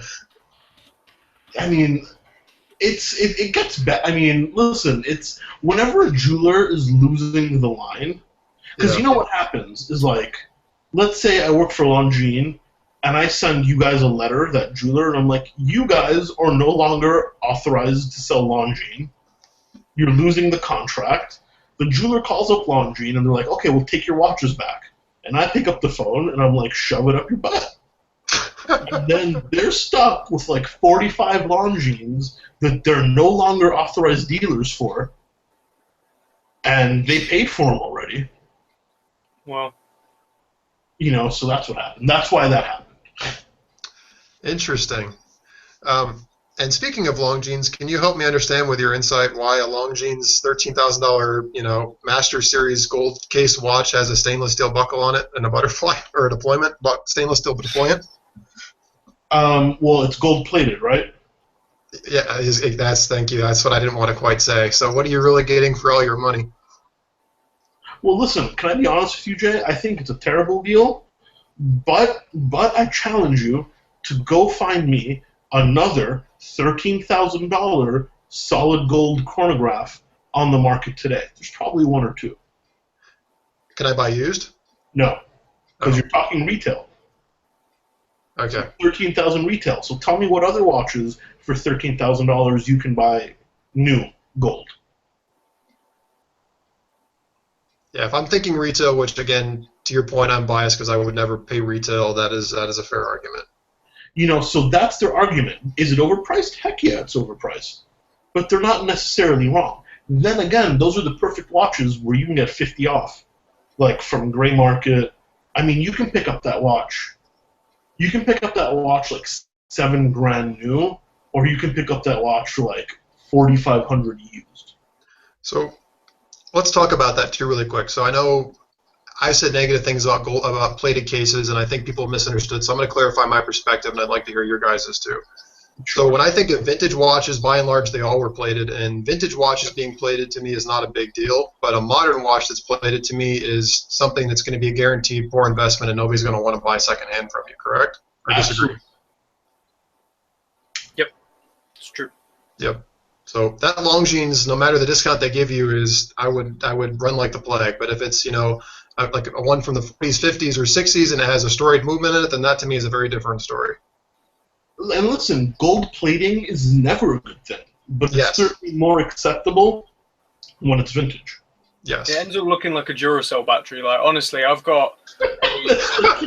honestly, look at this. This looks like a Duracell battery. Does it not? That's nice. Yeah, it looks good. A Duracell battery, yeah. Like a good Duracell battery. Yeah, one of the new ones. Well, if it's the Energizer Bunny, it'll keep going and going. So, but that might be too old for your It is. The generation. movement definitely is. Definitely Yeah. is that. So there you go. I mean, like you guys have probably seen my peers. Yeah. Sean Pollard says, how do you feel about replating a watch? It's not worth it. It'll cost you money and it never comes out right. No, I was looking into that because I picked up an old 7838. I think I've got it in here as well. Somewhere. Yeah, here it is. Old 7838. I was contemplating on getting this repolished. I don't know if you guys can see that. Yeah, good luck with Seiko. that one. Yeah, I know. Pretty much I can't get it serviced because nowhere has the parts, and also I can't get it replated because nowhere can do it. So, not Yeah, worth but keep it. I mean, just keep it for fun. Well, so here's another great question for you, Federico. I have a 16710 GMT Master, and as I'm sure you're probably well aware, Rolex is from. I know you used to own one. Yeah, I know. I'm saying I know you'll understand this. Rolex is from the 70s and 80s. The lacquer on the dial can start to get pitted, and they can eventually turn to what people like when they're being nice about it, call like a Stardust style. And Stardust or Spider. yeah, well, the Spider's the cracked one, right? So my GMT Master, I've noticed since I've had it now, all of a sudden there's getting some pitting on the dial, and I'm super OCD, and I want to just put a new dial on it, but it's been I know exactly what I was just going to say, and this is I think people need to hear this. Is I have the original, radioactive hands on it, and I have the original dial, and I know that if I put a new dial on that watch, or if I send it to Rolex, they're going to want me to redial that watch. I'm going to tank the value on that watch, and I have to ignore it. And a lot of people don't think realize that. What you can do, is buy yourself a dial, like on eBay or from somebody you trust. Go to an independent watchmaker, have it redialed, and keep your old dial, but don't hermetically seal it. Like, keep it in something with air, so it'll continue to age normally, just not while it's on the watch. Right. Switch it back over if you ever resell it. Or actually, maybe you do want it hermetically sealed because the dial is sealed.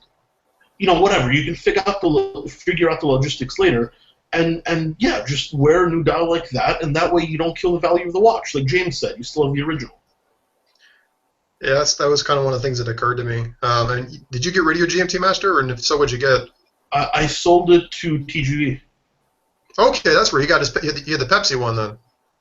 Yeah. I mean, we did a whole video where I sold him a watch. That's now that you just said that, I just realized I have the same Breitling Navitimer as him, except mine's on obviously the bracelet, and then he has the Pepsi version. I have the Coke version of the GMT. That didn't occur to me. Dude, the prices on those are nuts. They were hard to sell a couple of years ago. Now they're like the new thing. Yeah, Ridiculous, go try and find one under like $5,800. Oh, I know it's not going to happen. Like, good luck to you. It's going to be the most polished GMT master on earth.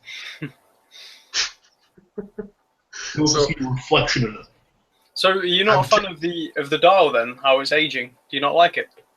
Because Well, I it's like think it looks awesome when it starts aging like that. I agree to a point. So I like it either looking like perfect, or I like it like already almost to the tropical point where they call it like the total starburst. Mine's kind of like in between. So like if you look at it dead on, it looks perfect, but if the light catches it just at an off angle, you can see just kind of the pitting.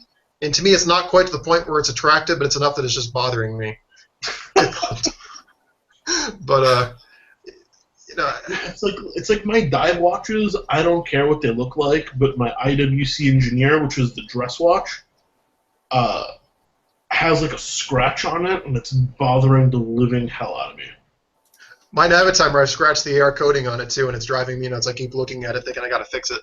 Yeah, but you can that you can get fixed. Yeah. You take off the thing. They're gonna strip it with paint thinner, but you don't want you need a good watchmaker for that, because there's nothing worse than shitty AR coating. How long have you had the Engineer? My IWC Engineer Laureus, I bought it when it came out because it was a limited edition, only for 1 year and only for 1,000 pieces. Yeah.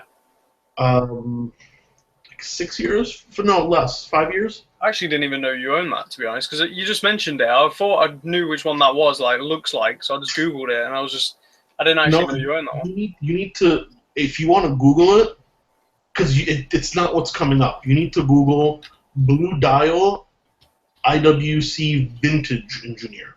Because it's not in a bracelet. It looks like a round dress watch. It's not a Genta design. Yeah, because that one actually reminded me a bit closer of the Vacheron Constantin 4500V. You know, that, because I love that in the blue. As it got more of a circular. I mean, it's basically a dress watch. It's a circular dress watch with a gorgeous blue dial. Like, it doesn't look like an Engineer at all. Yeah, it's really rounded. Exactly. Really rounded. It's got some extra text on the bottom as well, I think.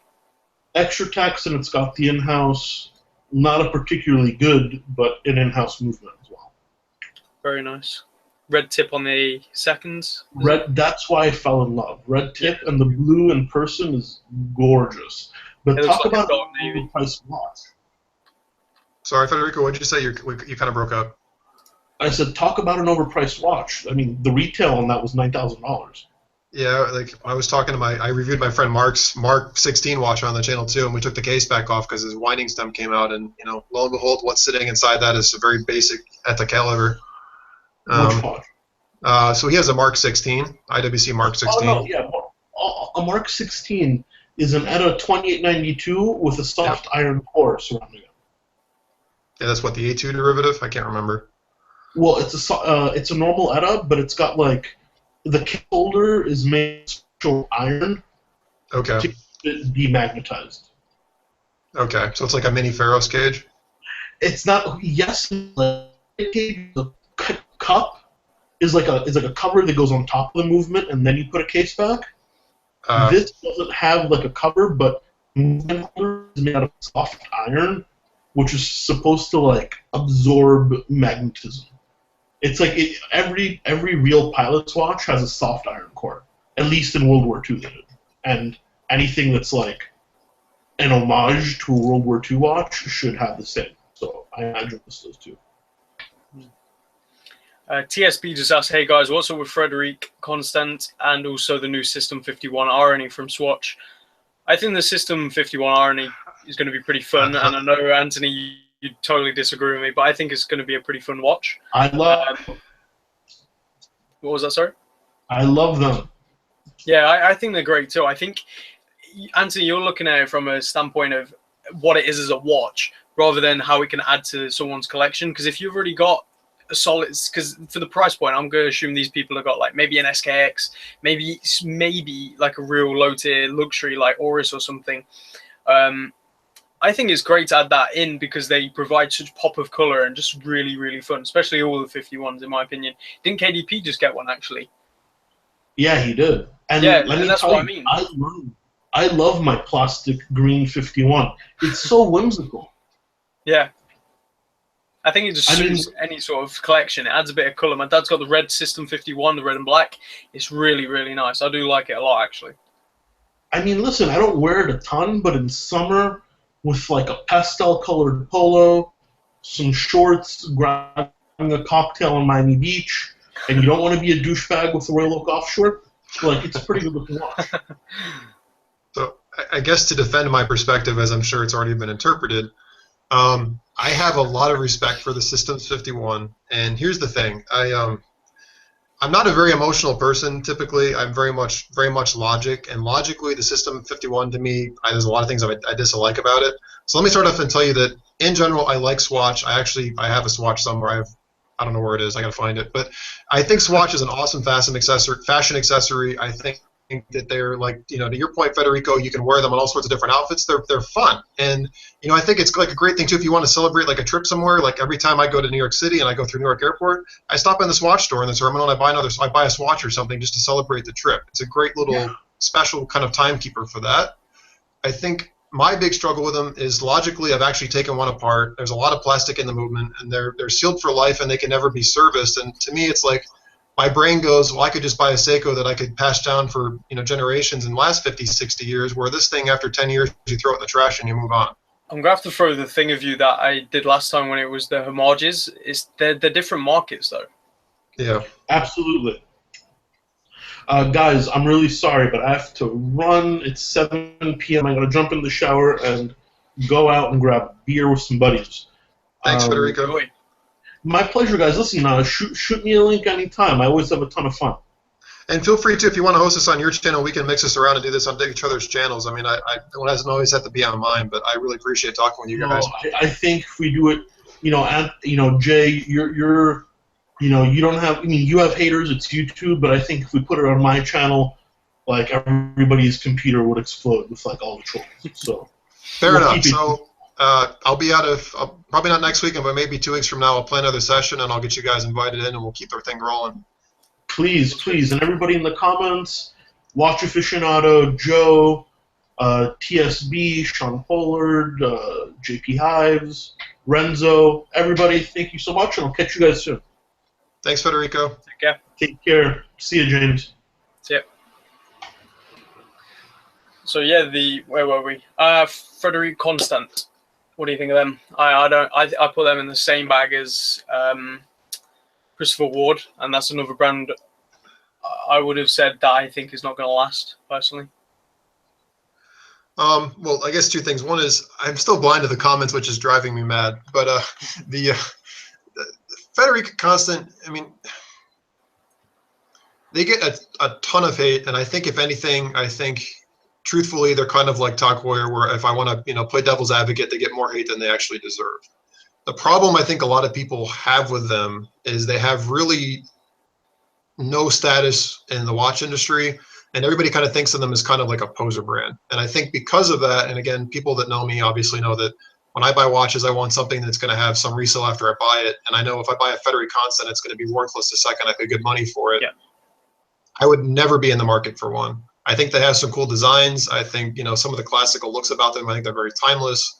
Movements, I think, are kind of hit or miss. I think some of their watches, they've done a decent job decorating and modifying movements. Other ones, not so much. But to me, and the price point they play in, there's just so many better brands out there. The nicest thing I can say about them is I think they're okay, but there's so many better brands to spend your money on. I wouldn't look at them. I feel like they're trying to hit too high, like with their brand and their designs and their finishes and everything. I think for their price, they're trying to be something they're not, personally, from what I can see by the designs. And, when I went into an AD, I did actually like hold some and everything. But yeah, I just think they're trying too hard to be something they're not.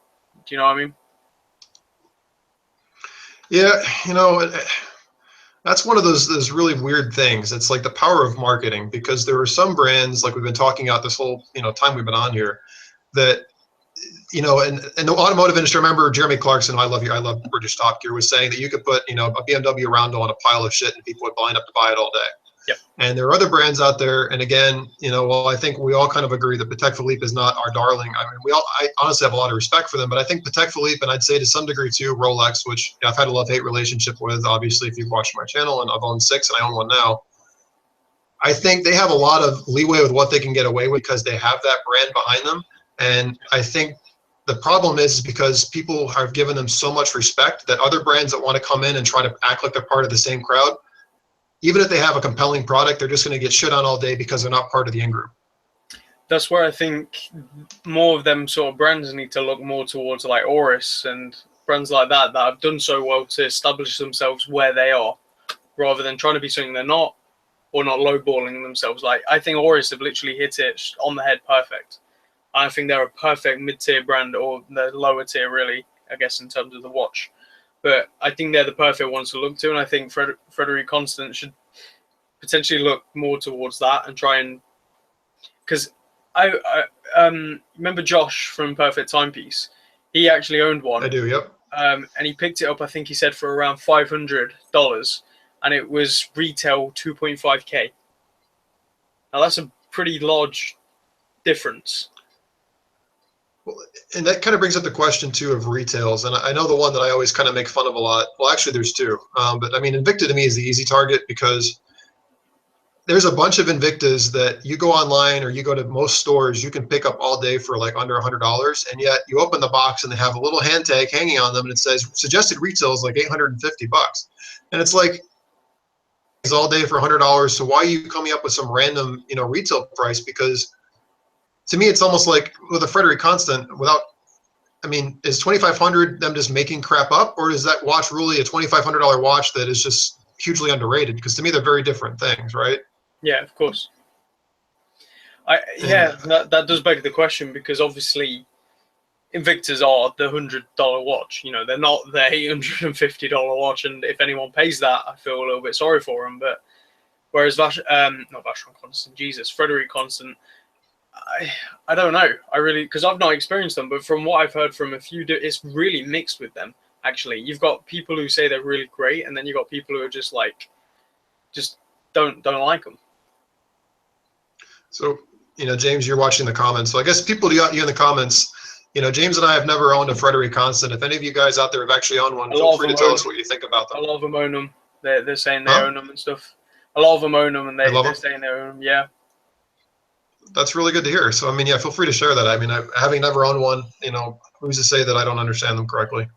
Someone just said, "Wow, I just discovered that Frederico Constant is a pretty young company." It is. That's why I put it into a similar bracket to the one we were talking about earlier. I've just got it already.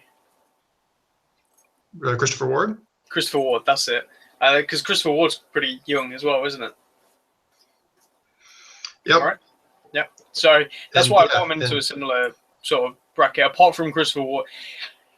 On the subject of Christopher Ward, I'll say it time and time again, I really do think their logo has ruined them. And people say to me, no, it's not gone that far. I really do think it is. Who buys a watch that has an ugly logo on? Like, you just don't do it, do you? Because it ruins the watch, especially when it's that large. Like, it takes up half of the dial on some of them.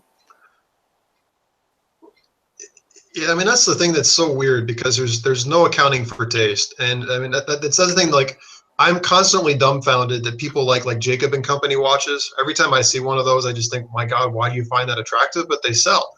And I know a lot of people are really big fans of like Hublot's Big Bang, and to me that watch does absolutely nothing for me. But clearly my opinion means nothing because a lot of people love them to death. So I'm with you. I don't appreciate the logo, but if more people end up buying them, again, and I'm a Lexus guy, and a couple of years ago Lexus put a very different grill on the front of their cars.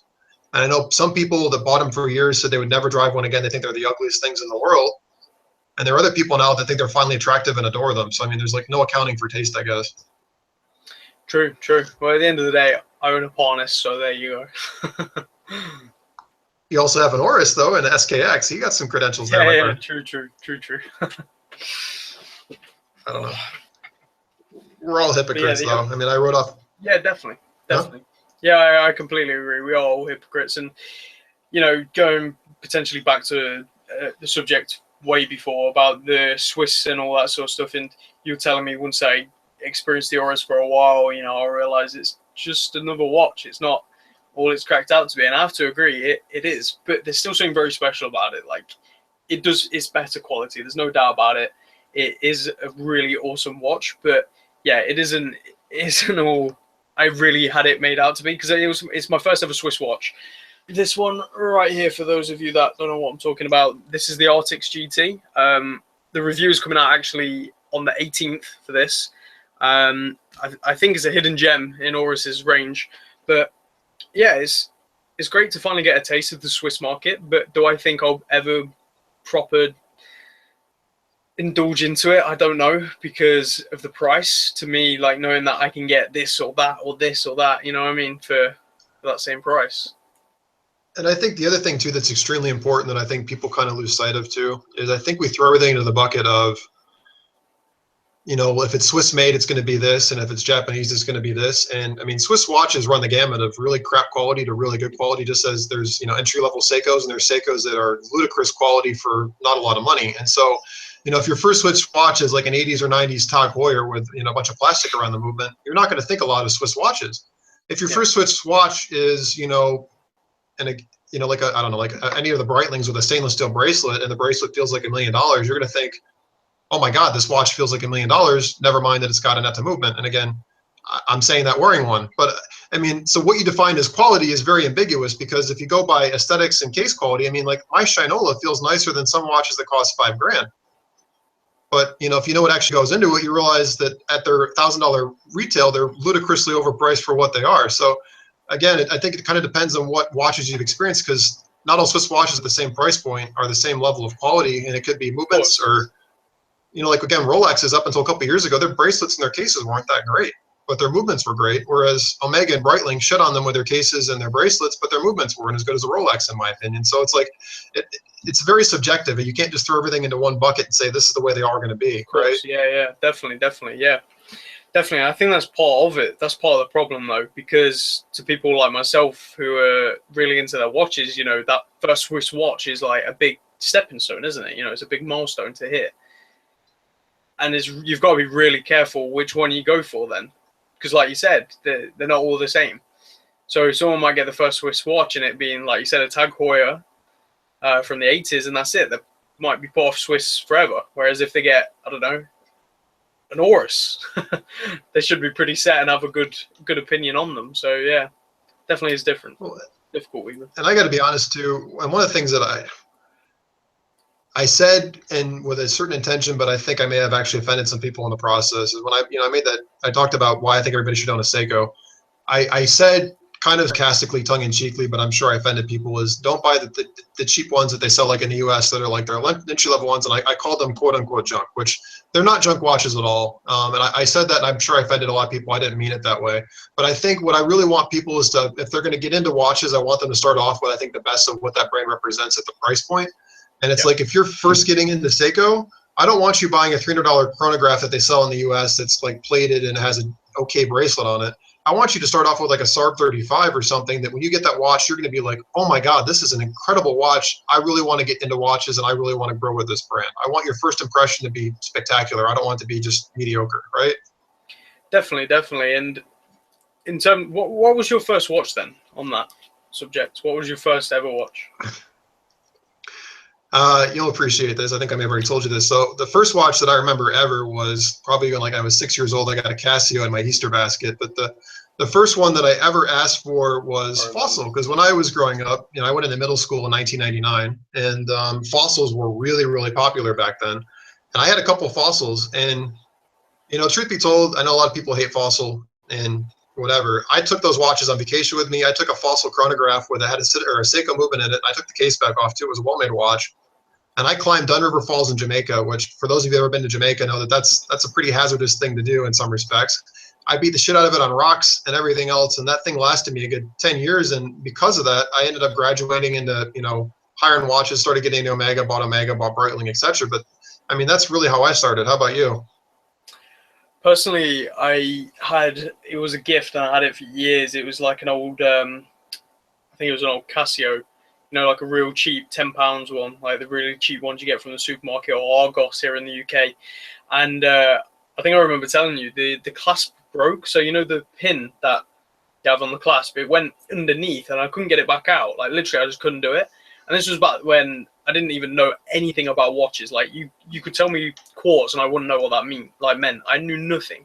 So I just threw the watch away. I thought it was broken, completely broken. So I just threw it away. And I was like, I need to get another watch. So I ended up going to Seconda. And I bought a chronograph from Seconda in blue, and it broke within 1 week. And I was like, no way. So I bought another Seconda, which I still own to this day, like a diver one, which works great. Like you said, with your fossils, it just took a beating. This has got scratches all over it. It's completely scratched to death, but it's ticking away solid.